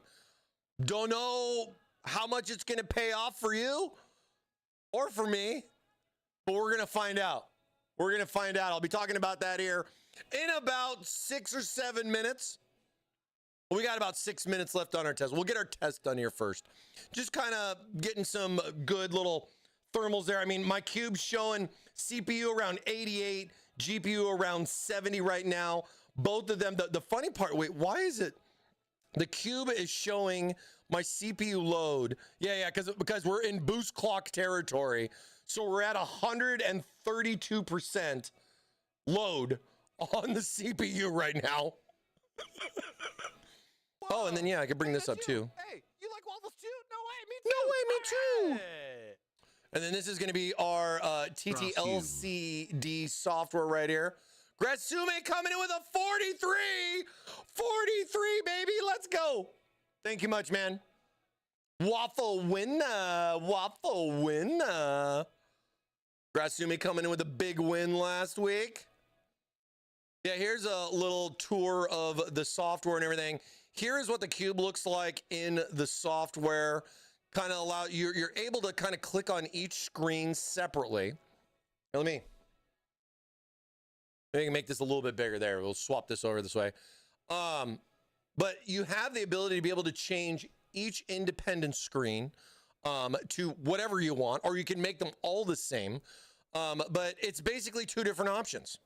You kind of have two different presets here with this. One is 1x unified display versus 4x satellite display. So when you look at like the 1x unified, that's going to be a custom profile that we preset that unfortunately you cannot change. Like you can't make your own unified display just yet, but it's definitely something we've been talking about. But then you have different presets for that. If you want to go with the little Minecraft AI girl, or jump over to some of the other ones. I mean, this changes in real time on the screens, right? So this changes right up there. We got the little astronaut guy, or just like a standard TT logo, normal stuff here for this. But definitely we want more than that. We want some customization with our screens. So swapping over to the 4x satellite mode gives you a nice opportunity to be able to do a variety of things. Now, first and foremost, if you want to just make your own generic, you can just start fresh, have absolutely just a blank screen. I mean, if I want to go in here and pick a background, I have some preloaded backgrounds. I can click to add in more, like if I got my cool little camel picture or something else, I can add those bad boys in. Oh, hold on. Let me snooze this. Let me snooze this ad break really quick. At Thermaltake Live. Where'd it go? Could you see what we can do about getting Thermaltake Overseer RX1 in Hydrangea Blue? Wow. I haven't heard Overseer in a hot minute, man. Yeah. That'd be cool. It'd be neat. See, I think retro can go a lot of different ways, but I don't want to spoil anything. A lot of stuff in the works. But like, think about retro stuff, right? I mean, look at what like some companies are doing, bringing old games back and everything. Maybe Thermaltake should bring some old cases back and give it a nice, fresh, new vibe kind of idea, stuff like that. But hey, back to the Mind Cube, right? Like, if I want to add in like just a basic image, I could add this in like this.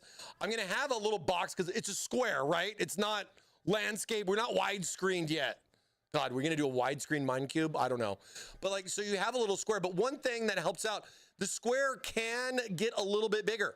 You just have to know to click to stretch it out. And you can get full top to bottom and a full perfect square formation this way. And then you kind of get the option to kind of slide it and kind of pick what you want to do. You know, of course, depending on your image, GIF, JPEG, movie, I mean, you could download just about anything and slap it in the screen. But there is a cropping feature with this, and this is how it works. Then once you have it kind of set, like I want to get my hump day and vision, all that fun stuff in there, I'll click confirm.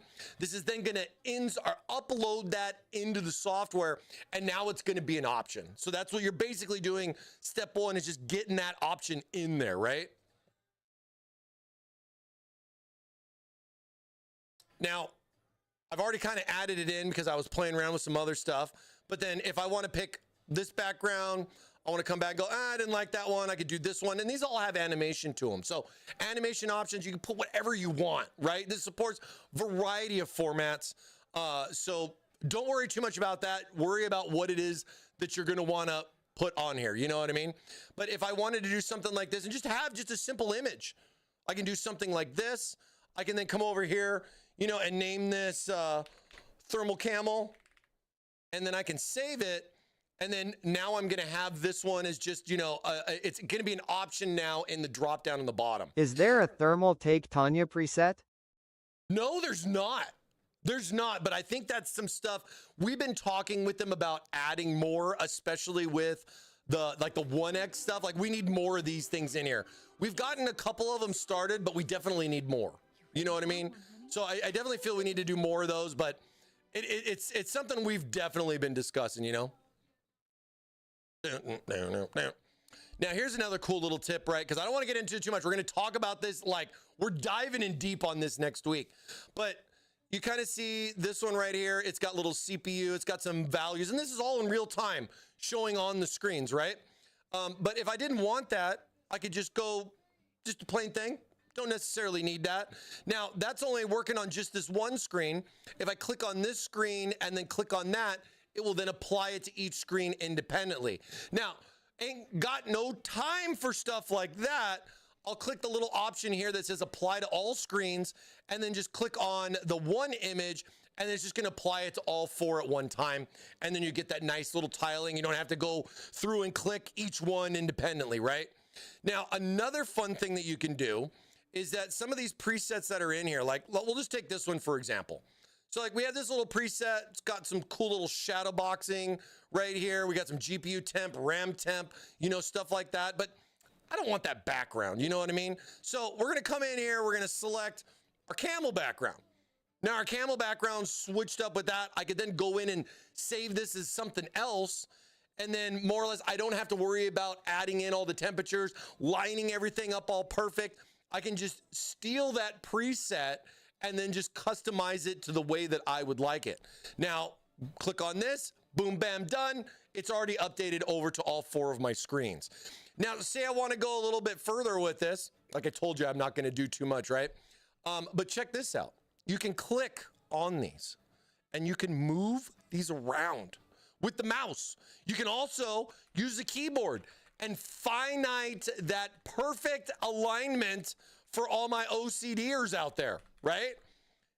Here's another cool thing. When you click on, like, say, if I, hold on one sec. If I click on CPU, now say CPU, I got Intel for the CPU. So we want like a blue color for this.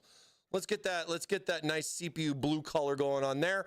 I'm gonna turn that to blue because I need to know that that's my CPU, you feel me? And then we'll go over here to GPU, of course. We are bleeding green with some NVIDIA RTXing. So we'll go ahead, we'll make that pop a little bit more. And then you can go in there and you can customize the color options. All these things are separate, even this little degree dude.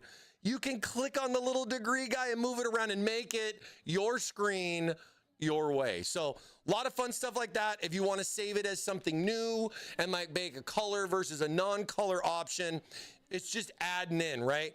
And all you're more or less doing is creating your album covers for what you want to have for all of your screens.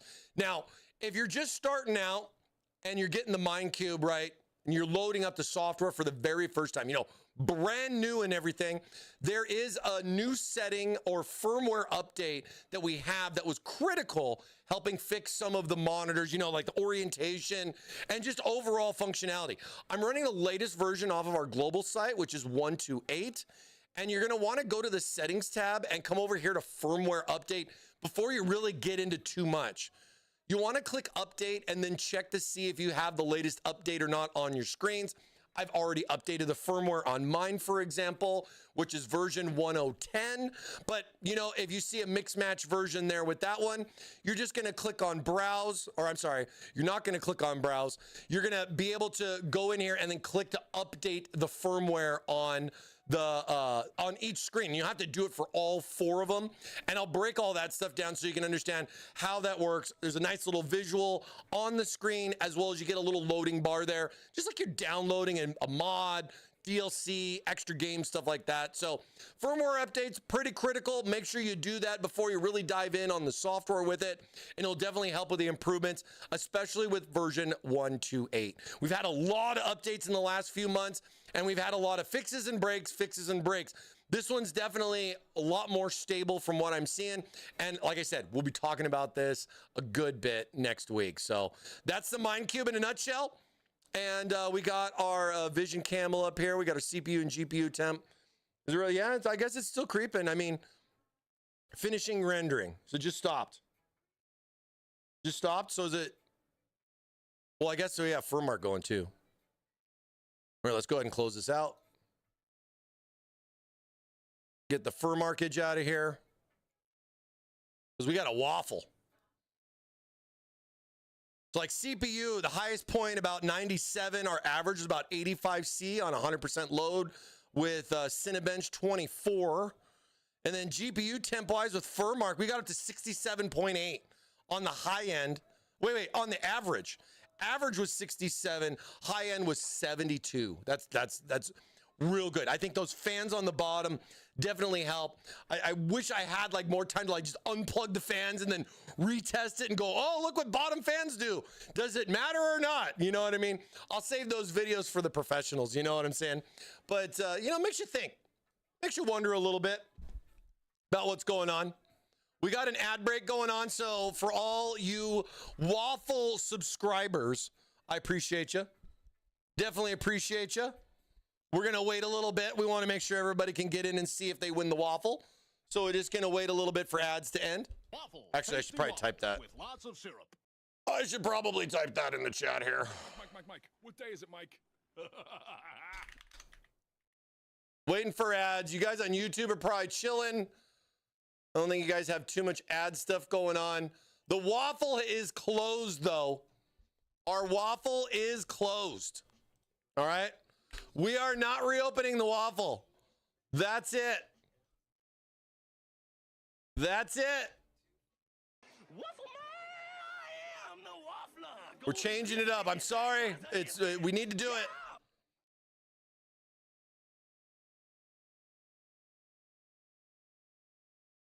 Good luck, everybody. Good luck, everybody. Let me see. I'm trying to catch up on chat because it was really hard to read while you guys were doing stuff. Can we add Thermaltake live stream on one of the screens so it plays IRL? You know, we have this feature in TTRGB 3.0. And this was definitely something we were talking about as far as when and how could we get that implemented into the Mind Cube? Because it would be kind of crazy to see if it could do 4 screens at one time, or maybe just one screen. I'm not sure the limitations on it, but it is a fun little idea. And I'm definitely, I mean, it's software updates, man. It's free DLC if you think about it for your screen. So a lot of fun ideas. Thanks for the feedback on that. 100% thanks for the feedback on that. All right. All right. Okay.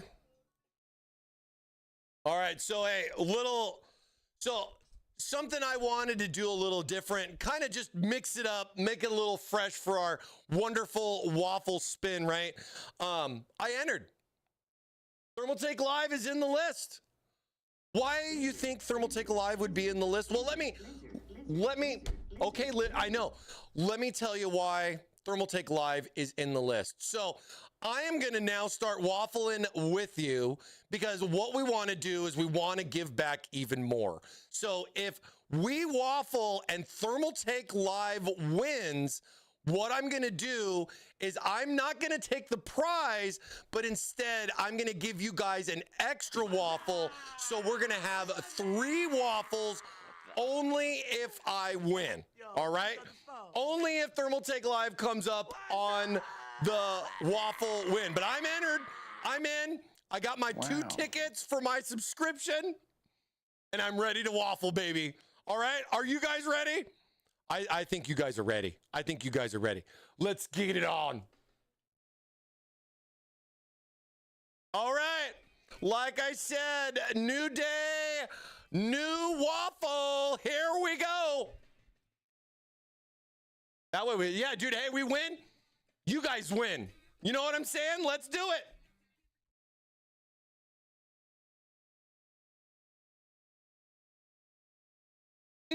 God, I love a good waffle on a Wednesday.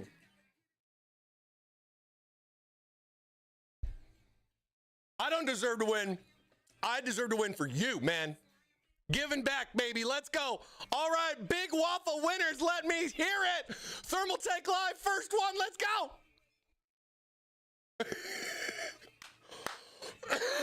All right. Takashi. 10 TNA Kenishi 3286. Oh my God, come on down, you've won. Congratulations. TNA, are you there? Proof it's rigged. Let's see if TNA is around. He could be walking the car right now. Got to give it away. Give it away. You got to be here. Oh my, he says. Oh my, let's go.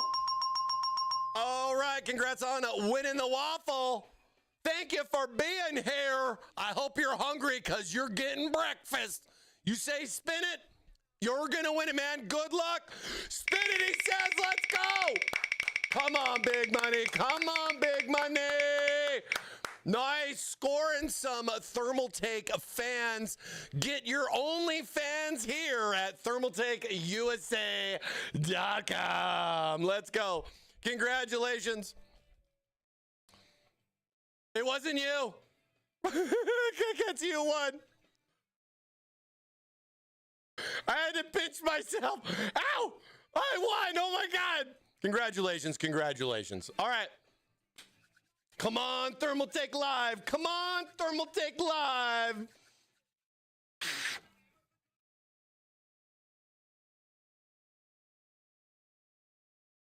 Jace 2010. Jace 2010. Congrats. Oh, he's there. Let's go. Congrats over on Twitch. Congratulations, Jace. Give it away, give it away, give it away now. All right, baby. Big money win coming up. I hope you're hungry. You say spin it. You're going to win it, my friend. Good luck. Good luck. He says spin it. He's going to win it. Come on. Ooh, some powerful waffles coming your way. I hope you like protein in your waffle. We got some power up to 1,050 watts coming your way, my friend. Feel free to take a look at our power supply options, man.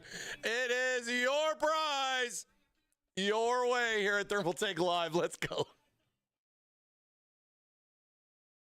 So powerful, so powerful.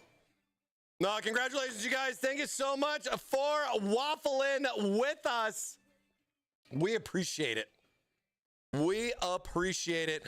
Of course, we're going to have one more waffle before we go to Taiwan for Computex 2026. So we'll be back next week for more waffling. So if you're new here, just came by, knew what's up, my new followers or my subscribers, make sure you guys jump back in next week for your chance to win some waffles. And then we'll be gone for a little bit, but we'll be back. Don't worry. It's just like a short vacation. It's like a short vacation. Kind of. It's not really a vacation for me. I'd rather be waffling, let me tell you. It's a lot of work, man. Yep, going to Taiwan. Computex, baby. We got a big booth. A lot of stuff. A lot of new things. A lot of fun stuff and everything. Yeah, well, I'll give you guys some of the details next week, too. You know, about Computex coming up and everything. For sure. For sure. Give you guys a little bit more there. Feed me. I have tried waffles over there. They are pretty good.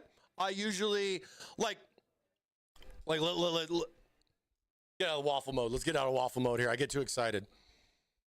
Mike is a booth bro. That's right, baby. That's right. Big Sexy right there at the Thermaltake booth. Come say hi to Big Sexy.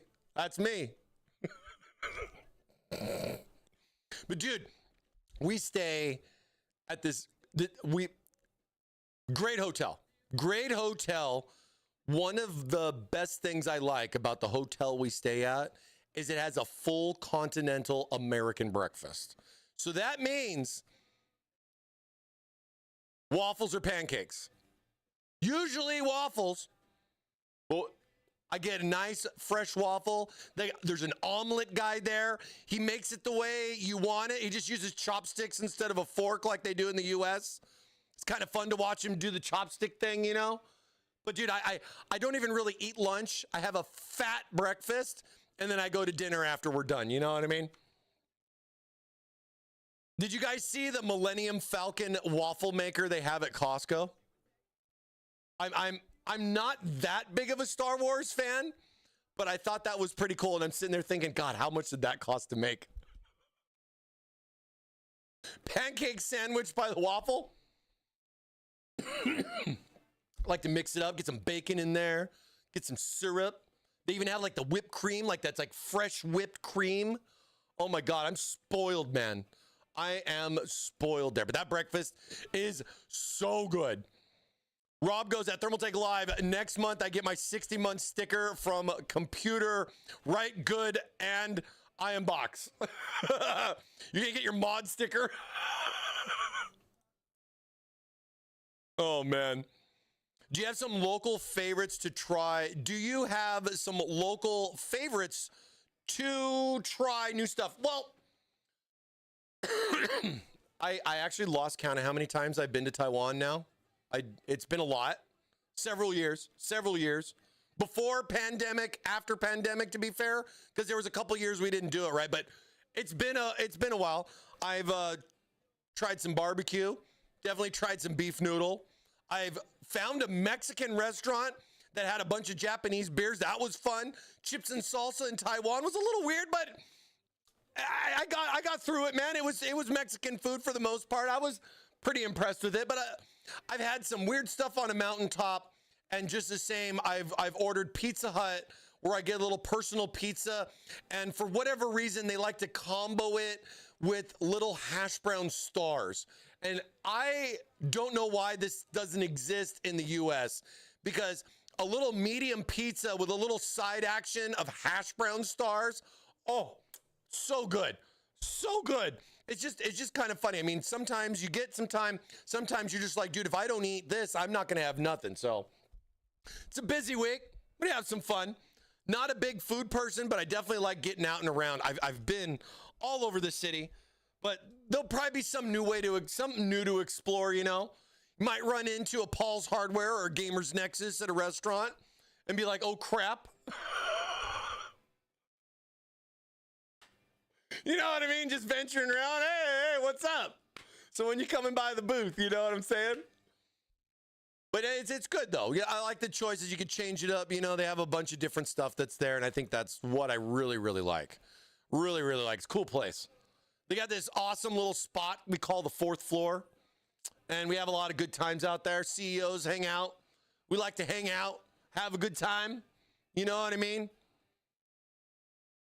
No, it's true. Hopefully you run into a new DRAM manufacturer. No, I don't need to. We make RAM. This is the last thing I want to do. I hate the AI thumbnails. A company can't afford to make a thumbnail, but I like my thumbnails. I think it's more fun to make my thumbnails. Why do you hate my thumbnails? Maybe, is it my thumbnails you hate, or is it other people's thumbnails? I'm sorry. I like my little, dude, my little, you know how hard it would be to draw that right now? I'm going to put your name on the screen. I'll start adding your name in on the screen over there, because it can do, ask box, I can do that. It's not too bad either, but you have to learn the prompts. You have to learn the prompts a little bit. The case itself is actually a PNG of the actual case. That's how I get that so good, but it's an empty case. So this is all AI generated here. You know, of course, this camel's AI generated in his little vision outfit, but damn, did it do a good job.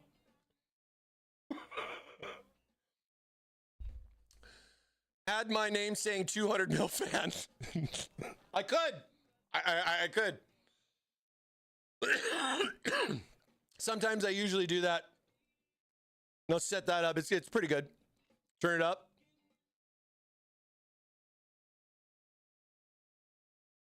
Wait, the camel is AI? I would not have guessed.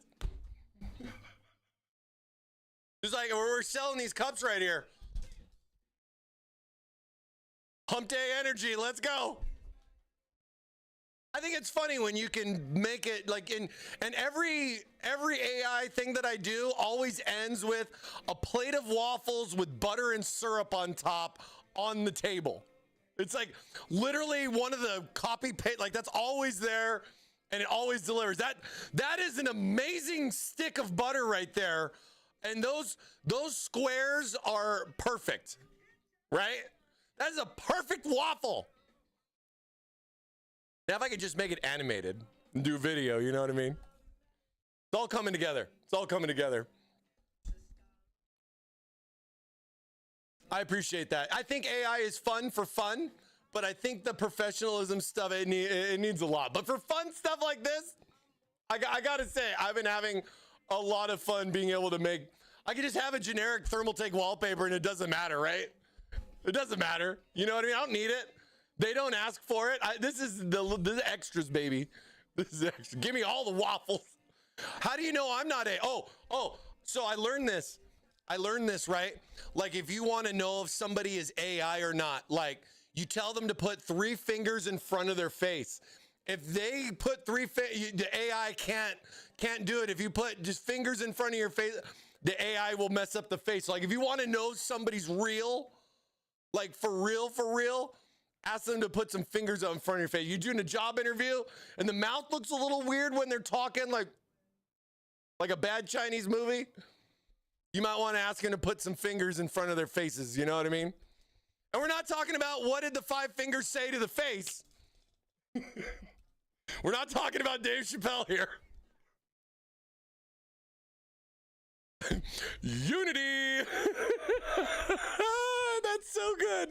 All right. Let's get back to the system. All right. Swing this on over. Dude, hey, thanks you guys for hanging out with us for another Waffle Wednesday. Happy Hump Day, everybody.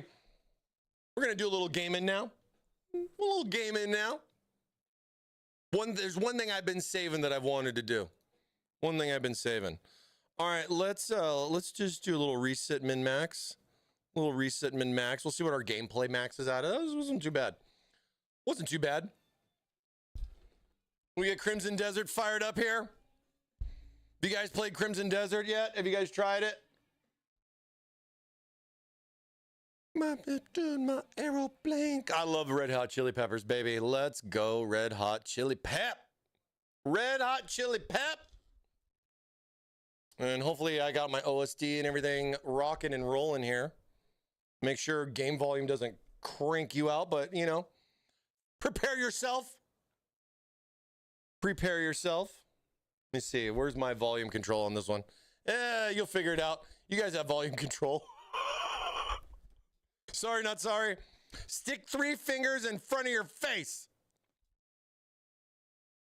I stuck 4 because a box has 4 corners.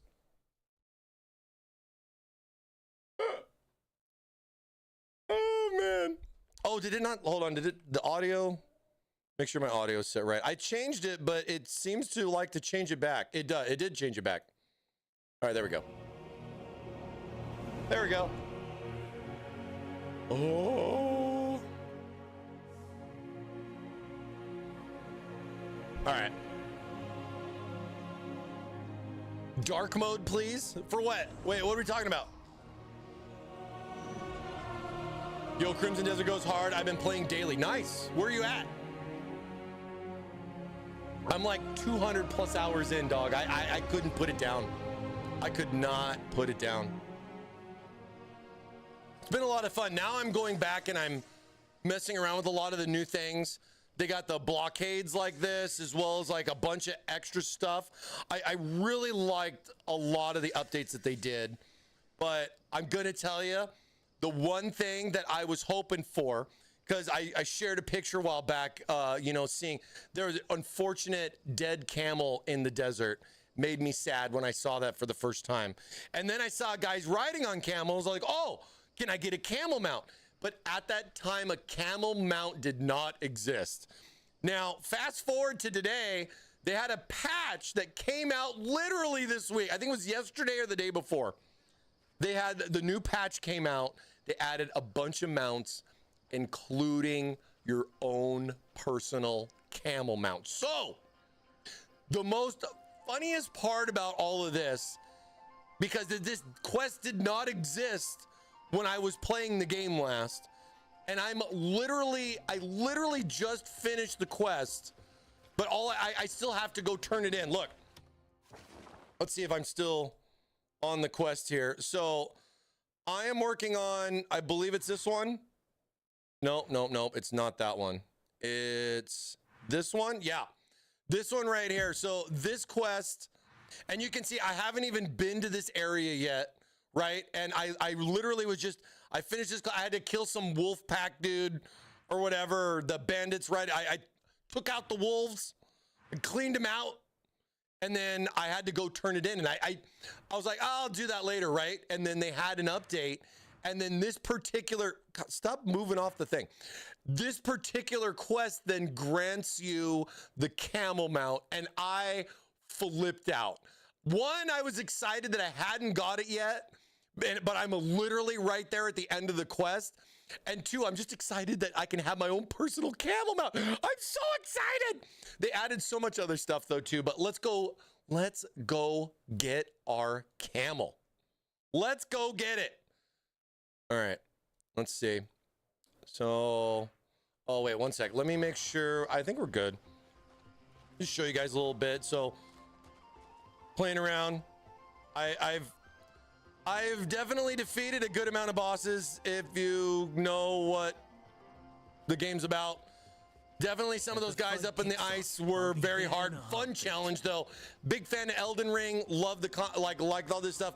And then they added the ability to go back and rematch them later, and they're even harder options. So I thought a lot of that stuff was pretty cool. Here's kind of what I've been rolling with. I've been a dual wielding kind of guy. I've been rolling 2 different swords, the Faded Shadow, and then I got Howling and Ground Surge on this one with crit rate 3. And then I've been running the Curved Sword because this thing's just badass looking. And I got Crow's Pursuit and Hound's Claw with another crit rate 3. So focusing a good bit on crit rate as well as other things. I mean, it's kind of funny because like your crit rate doesn't show here because the weapons have to be pulled out in order to see that value. That took me a while to figure that one out. But rocking the plate armor of the Shadows, this armor's sick. As well as this plate helm of the Shadows from one of the hardest bosses in the game. I've maxed this out now with a volcanic eruption on here. Oh my God, dude. It's been a lot of fun. It's been a lot of fun, but you know, different, like I've been working on my bows. I'm not quite at 100%, but I do have the infinity arrows and everything. But I guess I kind of just didn't like there's an unlimited arrow option and you could just shoot explosive arrows at everything, right? So I was just kind of like, whatever with that. Mike, those little bags, you can press spacebar to open them and they have coins. Oh, I know, but you know what I do? I like to save these little bags with the coins, because when you go to the merchant guys, right? Like when you go up to the merchant dudes like this guy, I mean, hold on, why am I? Wait a second. Keyboard. Hold on. But no, I save those little bags because when I have the NPCs and you want to build up their the what is it, like their fame or whatever, get their fame to 100, I just use those bags and I turn them in. So that's why I collect a bunch of them, because I have tons of money, man. Once you learn how to make gold bars, money doesn't matter. Money doesn't matter, but my settings do. And maybe that is okay. So we are running in 4K. I have DLSS 4.5 on. We're getting 235 FPS. GPU's at 99% at 65C. I mean, it's rocking and rolling, man. I mean, CPU's only at 50 at 25%. So I got good offload going on there. We have frame gen on, frame generated up to 4. I don't have DLSS ray reconstruction turned on. Funny enough, the NVIDIA app recommended it off, so I'm just going with the NVIDIA app recommendations. I do have this turned on at home, but I run it in a 2K resolution. So kind of like a little bit of difference there with that.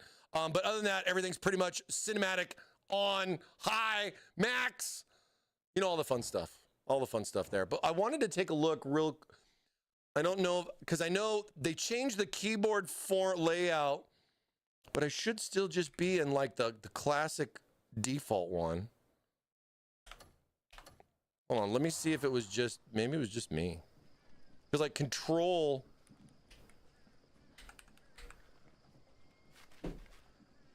You know what? Let me switch keyboards really quick. Let me see if. Uh-oh. Oh, don't get mad at me. Oh, there we go. Okay.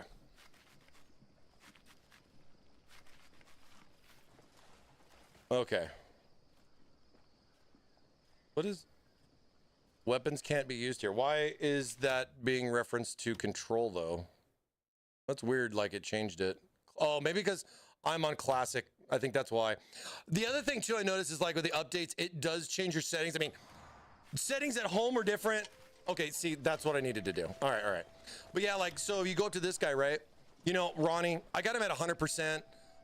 Normally, I just, you know, you do the gifting thing, and I give him a ton of these, and I just dump it until I got 100 on him, and that's more or less why I've been keeping him, because I think I'm sitting on around 500 or so silver, and I got about 3 or 4K. Plus, I've been throwing money in the bank.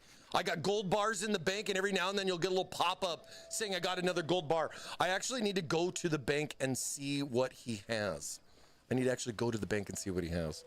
But I love these gloves, by the way, not necessarily because they give me lightning powers, but they have a cool lightning effect on them, which I think is just badass. All right, let's go get her camel. I've been so excited. I've been waiting for this.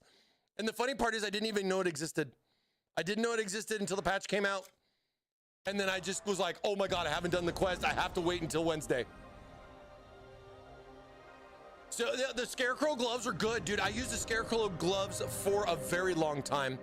I think one of the biggest changes for me on like an end game scenario was the fact that, you know, with your items that you have, you can now extract all the stuff that you put into them. Cause like my Scarecrow gloves were maxed out.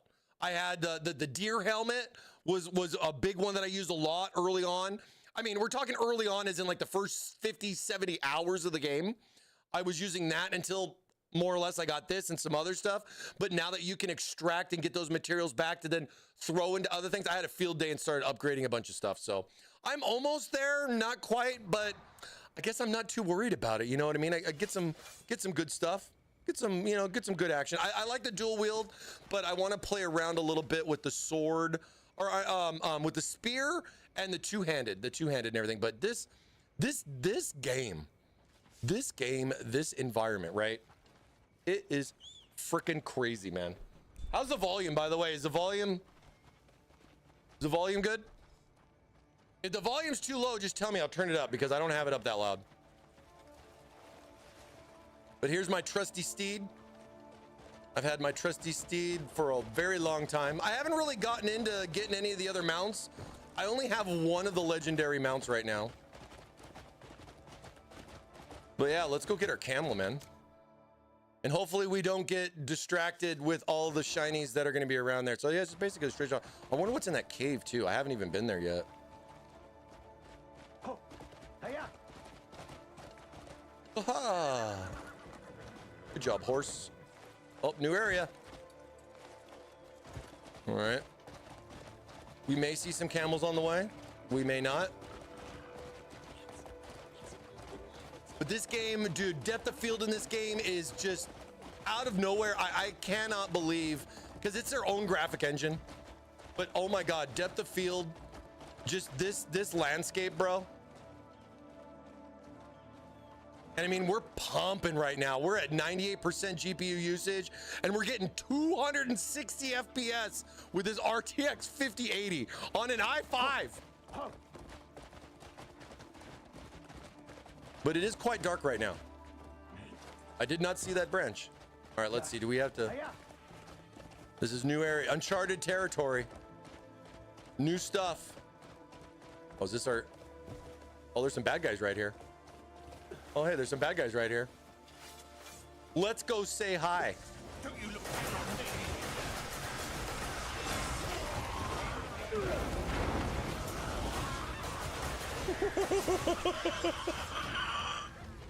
Come here! You can't escape. Oh, you're not going anywhere. Oh, I'm gonna tackle him. I'm gonna tackle him. Yeah! What are you doing? What are you Wait. Shut up. doing? That's enough foolishness. Combo 16 hits. You can't treat me like this. Oh, I can treat you like this. You know what I'm gonna do? I'm gonna tie you up, fool. Oh, I gotta hit you one more time. Then I'm gonna tie you up. Surely that's enough. No, I don't know. Have you had enough? We're just gonna tie you up and we're gonna leave you here. We're just gonna leave you here. Don't worry, my dog's gonna come by. Gito's gonna come by and he's gonna steal everything in your pockets while I'm at it. Oh no, their place is on fire. Oh, here, let's use their anvil real quick though, because you know we got. Oh wait, I can't use that anvil? All right. Yeah, we don't need to. Oh, there's a box in there though. Let's go see what they got. What treasures await? Uh-oh, the tarp caught fire. Oh, we got one of those. I need one of those actually. That's really funny. And then there's a little cloudy area, so that means we're gonna go jump up here. I definitely would say this game is probably considered game of the year right now. Because Grand Theft Auto 6 is only gonna be out on PlayStation. It's not gonna be out on PC, so I don't think it's gonna, I don't know, but I'm gonna definitely play Grand Theft Auto 6 as well. Oh my God. I just don't know if I'm gonna buy it for both or not. I'm not gonna sit here and let you guys watch me farm though. I'm not gonna farm crystals even though I really wanna do those right now. Noob Fallen Kingdom sword. Dude, that Fallen Kingdom sword was legit, bro. I used that sword for a long time until I killed the Crow Dude. And then I used the Crow Dude sword for a good bit until I got some other places. But we're gonna get our little Abyss croissant. Just look at this game, chat. Look at this game. Blows my mind with all the other games that are out there. And there's some guy that wanted to kill me. What the? I was trying to show them the game. Oh, wait, hold on. Where's my food? Okay. Why is food... Dude, the buttons. What happened with the buttons, man? Why is my food button that weird key? Hold on. It's so weird because it should be F3. Oh, because I got to change this. Another thing that I saw, I forgot about this too. Blah, blah, blah, blah, blah, blah, blah, blah, blah. I think it's... Crap, where was it? It was in gameplay. There's one other freaking setting I need to change. It's the duplicate key thing. I'm just trying to remember where it's at. Hold on. No. I thought it was in here. Did they move it again? Oh, no. Right here. No, the skill one's there. Oh, it's this one. This one right here. I play with this on, and then that way the food, it's just the same. That's what I forgot. And it's the patch that did that. I had to do this on my PC at home too. It threw me off like crazy. Because it's like, dude, why am I not healing? Why am I not healing? But where was that guy at? What was that attacked me? Where'd he go? Oh, was it I was on the other side, right? See, I'm getting distracted. I'm already getting distracted. Go get her, camel.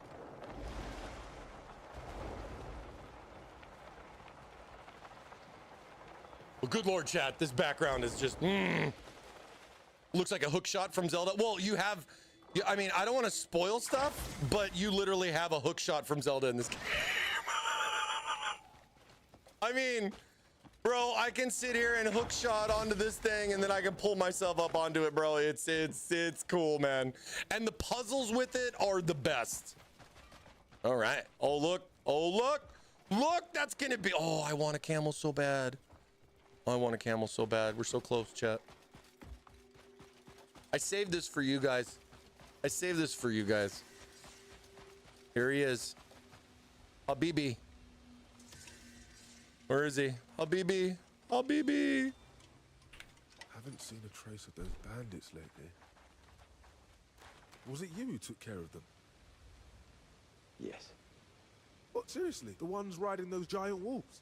And yeah, I don't do gameplay too often or anything, but I thought we'd have some fun. My patience has brought me to the oasis. This is one of the reasons why I did this, because, dude, come on. We're finally free from those bandits. We're finally free. I was about to give up on everything. May Atima guide your footsteps. And yeah, this game is 100%. Oh my God, what is that over there? I need to go do that. Who cares what the mission is? You know what I mean? But we did it, chat. We got the Sandwalk Camel. I am so excited. A Sandwalk Camel gifted by the Sandwind traders as a token of their gratitude. It has accompanied the merchants on countless journeys and will serve as a faithful companion on your travels. Climb onto its humps and explore the vast lands. Let's go.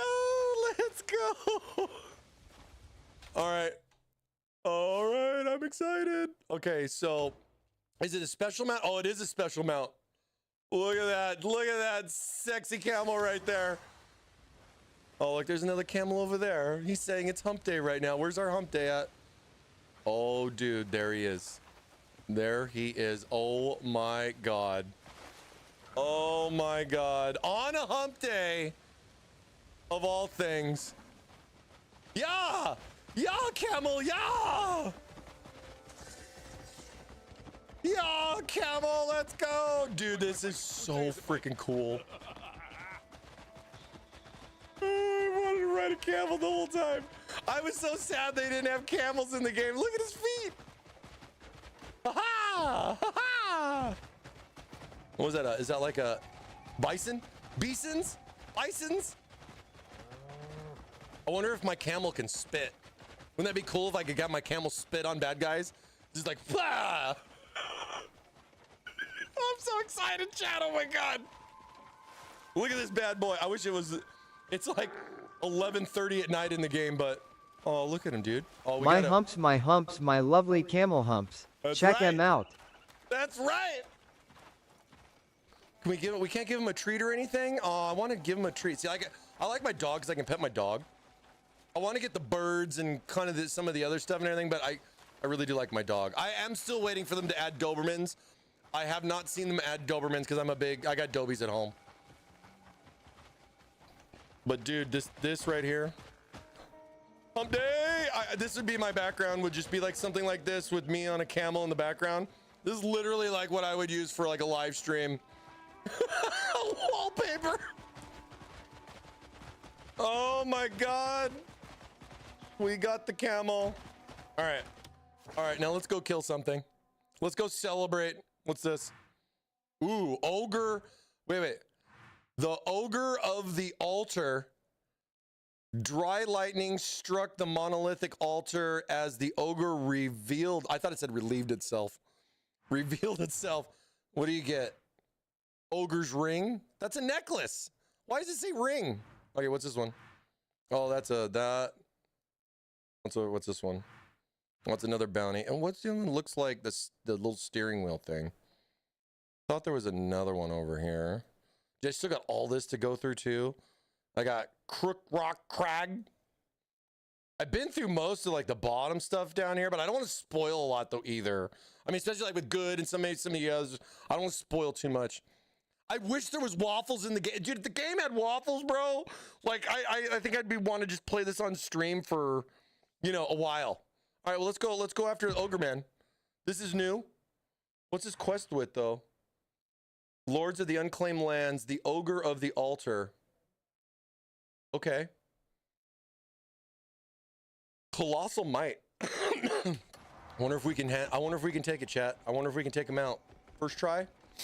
You think we can I wonder if we can first try him. One tap? No, I don't. We're ain't gonna one tap.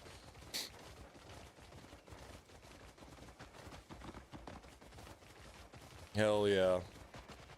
Camel traversing. Oh my god. Now, wait. Do I get outfits for camel? Oh no, there's special mount. Wait. No, I do. So there's a saddle, embroidered camel saddle. Now, is there different camel saddles? I'm gonna have to look to see if there's a different camel saddle because this looks like something. Yeah, I can unequip and re-equip it. Okay. Should we go bareback? Let's go bareback. Yeah, let's ride him. Wait, can I ride him? Oh, okay. I was like, yeah.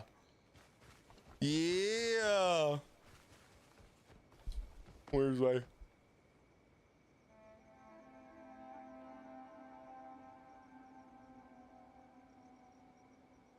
We'll wait for that. Oh my god, I just want to play some freaking camel music right now. Look at this. Bareback in the camel. Well, let's go scare all the birds.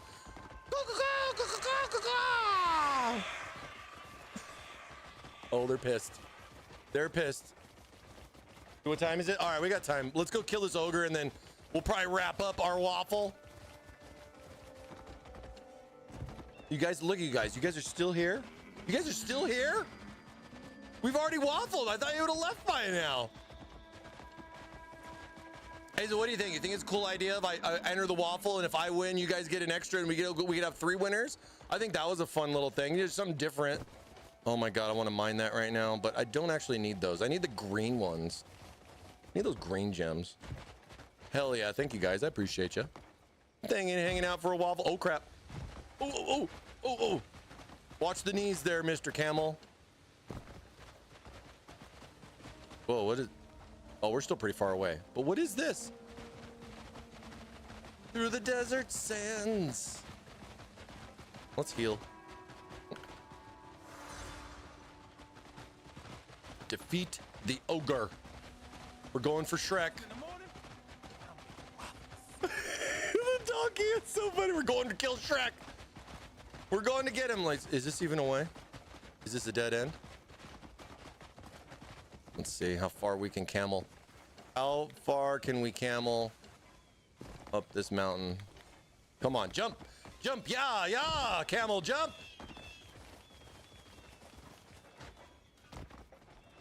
I wonder if these level up like the other ones, because the other mounts that you have, they level up too. And yeah, that was taking too long, so we're just gonna jump off of that one. Oh, come here, dear. Oh. Distracted. Oh, tumbleweeds. Don't forget to get your tumbleweeds. You gotta make sure you farm tumbleweeds. Don't come after me, piggy.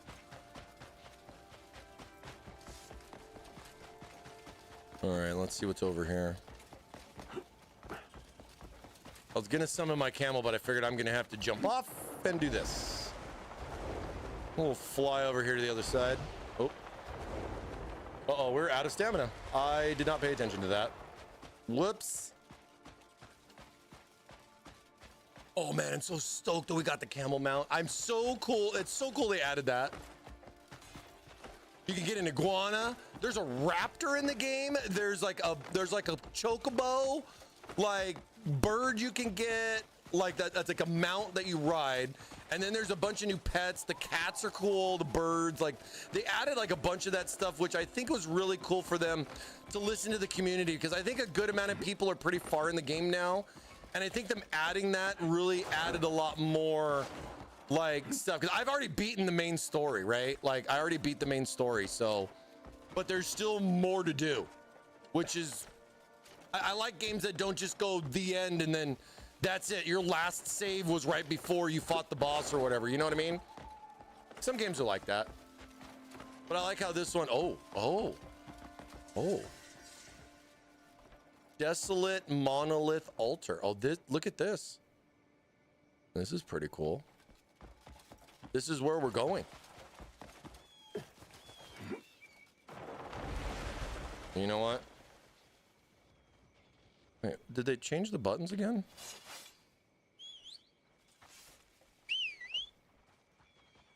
Ah, my trusty camel. He's like, it's hump day. I'm here. You can only ride me on Wednesdays. Oh, probably one of these things. Cool. Oh, whoa. Where are the brakes? Where are the brakes on this camel? Camels don't have brakes. But they got toes. Dude, why is it so... Oh, because it's like 2 in the morning. Maybe I should fight him during the day. Nah, let's go fight him right now. Better this way. We're just gonna charge in there. I don't know, I've never fought him before. This is a new boss for me.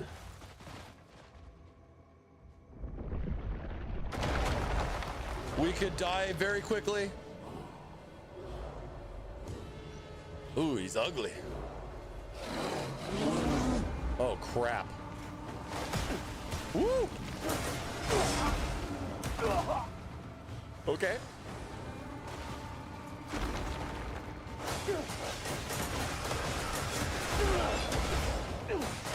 Get that. Oh, dude, it's an AoE? Okay.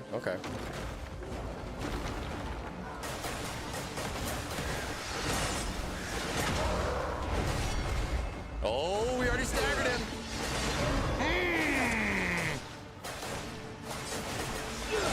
Ooh, take that. Take that, ogre. Juke. Oh, I didn't juke. Juke. Oh, parried.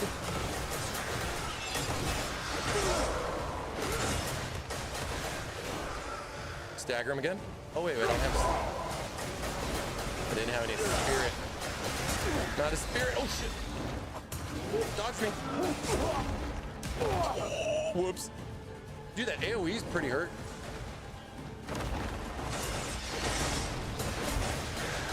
Gotta get the force punch. Gotta get that force punch in there. Oh, I think I did. Okay, I got that. Dude, Ogre Man is going down.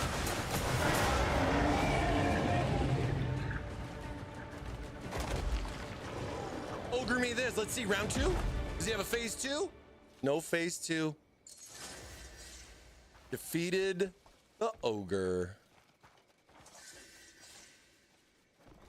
He fell off of it. It's so funny. Gotcha. I'm better than you. Nothing like a good old ogre teabag.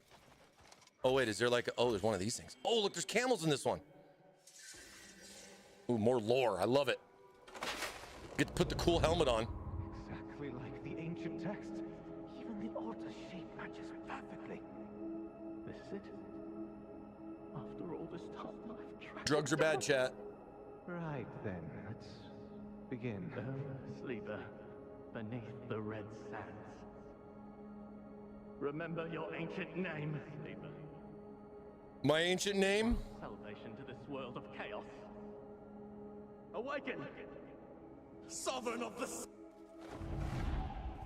Oh, so he was, so he awakened this dude? Well, he didn't do much, did he? He didn't do much, did he? Dude, he's bleeding out the backside. That's not good. Did he drop anything? Did I get anything? No, that's my two hands. This is my two hand I'm working on. This is my spear I'm working on. Or no. It's not that spear. It's where's that freaking crazy one that I have? No, it's this one.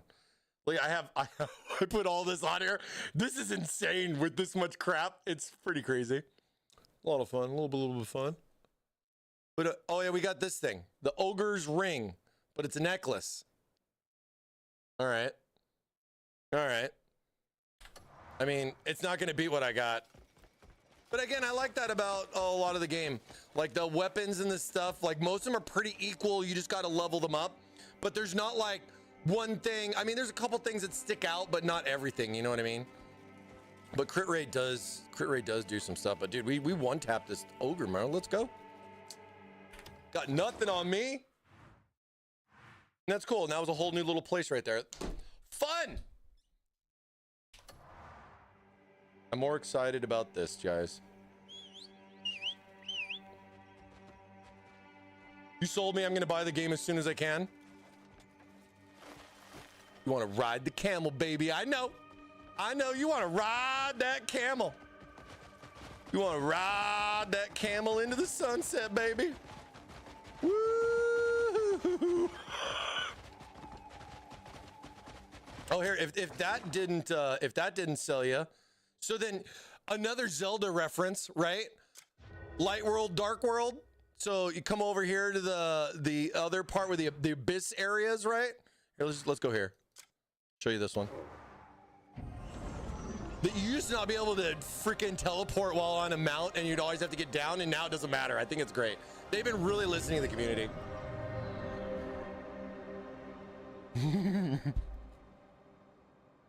Oh, but it's still dark out.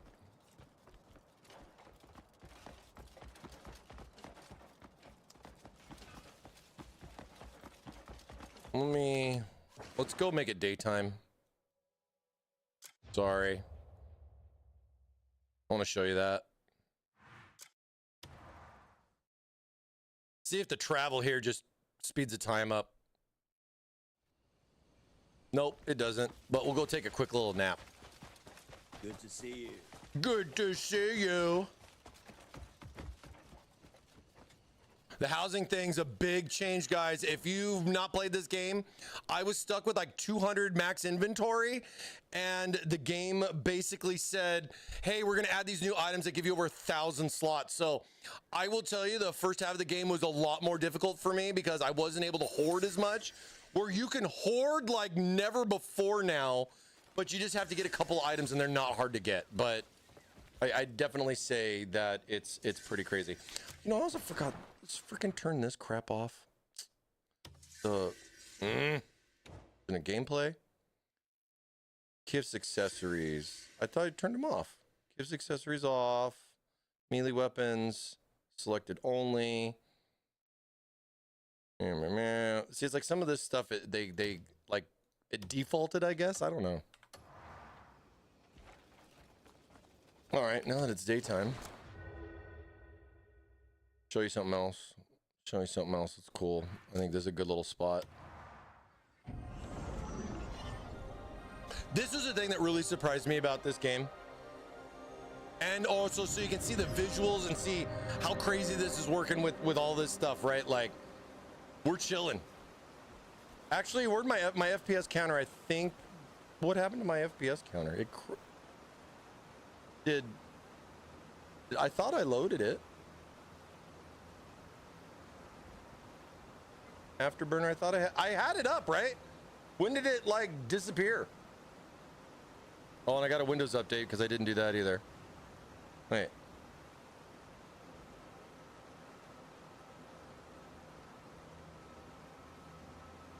Like, it's on. Well, I wanted you guys to see the FPS on this.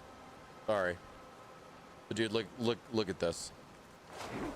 This was one of the things. This is what sold me, I think, in the game, especially for graphic wise and everything.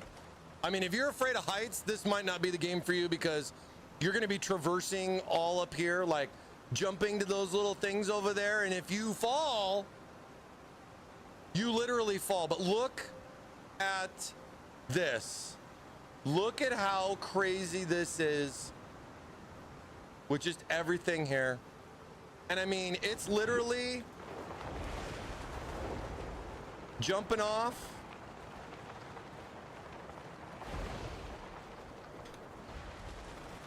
And then you can go all the way down. It's completely seamless, no loading. Fall fast. See, can I get perspective? Oh, well, we already fell into the wormhole. We're in the wormhole. But look how crazy this is. Graphic wise and everything, I have not seen too many games that can hold something like this in a direct draw environment. Especially with that, we're over 200 FPS. And we're gonna try to not die here. Oh, look, there's deers fighting. Oh, no, go back to fighting. Go back to fighting, no, don't run. Oh, those ones over there are fighting each other. Yeah, get it. Get it, deers. Oh, where's my, oh, not enough arrows. Dude, look at that buck right there. Look at that buck. Oh, what's that thing? A platypus? Come here.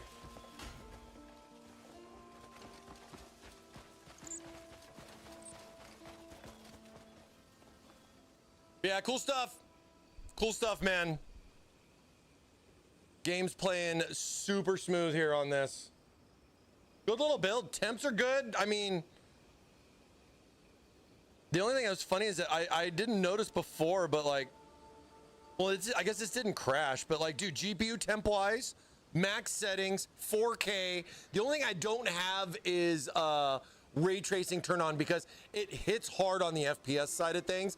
But then if you go to 2K, you can kind of, you got to play with it a little bit, right? But like GPU wise, we didn't even hit, 69. We didn't even hit 70 degrees Celsius on this during the time that we played because we reset. Our average was 64C on the GPU, which is just fantastic. I mean, it's not underwater, let's say, but you feel me on that. Okay, that was GPU core temperature. And then CPU wise, 80 was the max. Our average was 56. We had a good performance there with it too and everything. It was pretty good. Deer. Let's see, fans stayed pretty good too. Fans didn't even hit 1200 RPM. I'd have to check to see again what the BIOS settings are as far as what the max RPM is, but it was set by default for whatever MSI has on their board.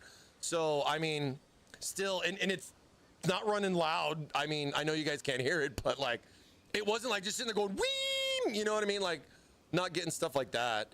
I feel like it didn't really necessarily need it. Dude, what happened to my... Why does it say I don't have any arrows? Oh.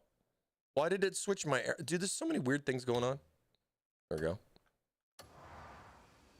Get that beehive up there. Yeah. Are the bees going to come after me? Maybe. Maybe. All right. That's it for some Crimson Deserting. Oh, man.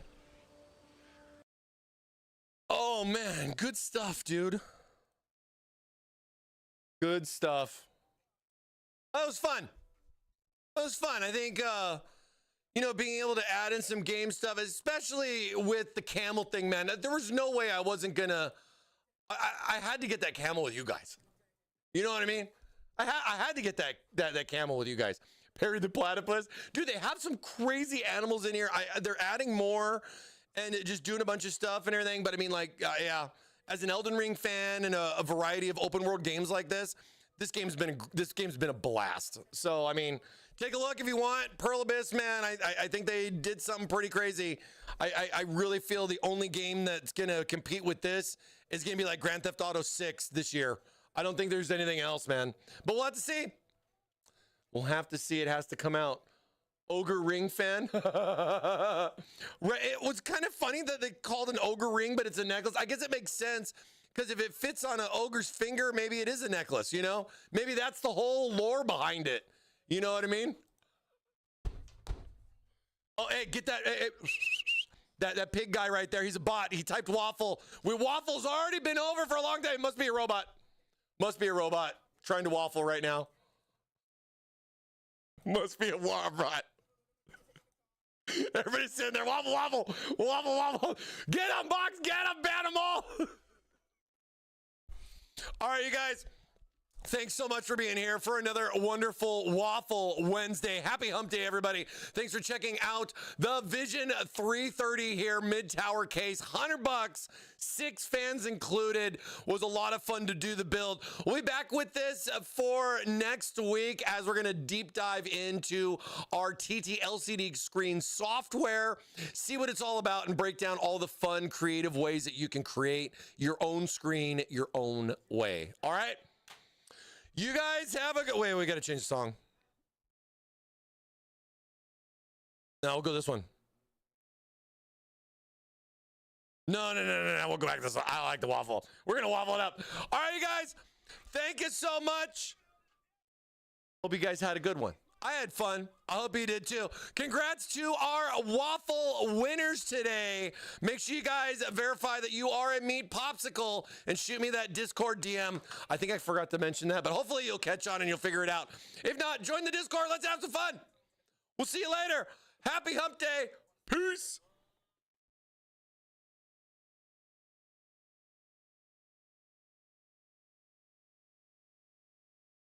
I will. I'll let Kenny know. You'll be the first. I'll be like, hi, Kenny. Box says hi. That'll be what I'll say. Next week, last stream before Computex. See you guys. Happy Hump Day.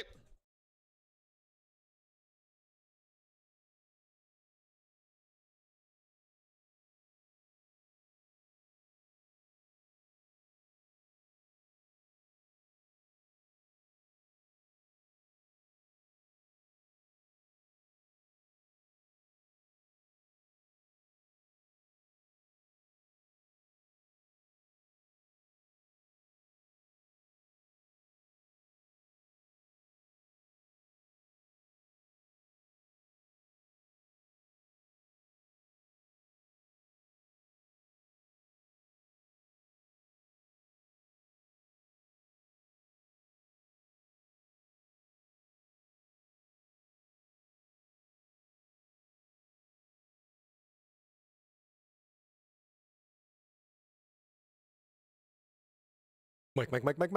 What day is it, Mike?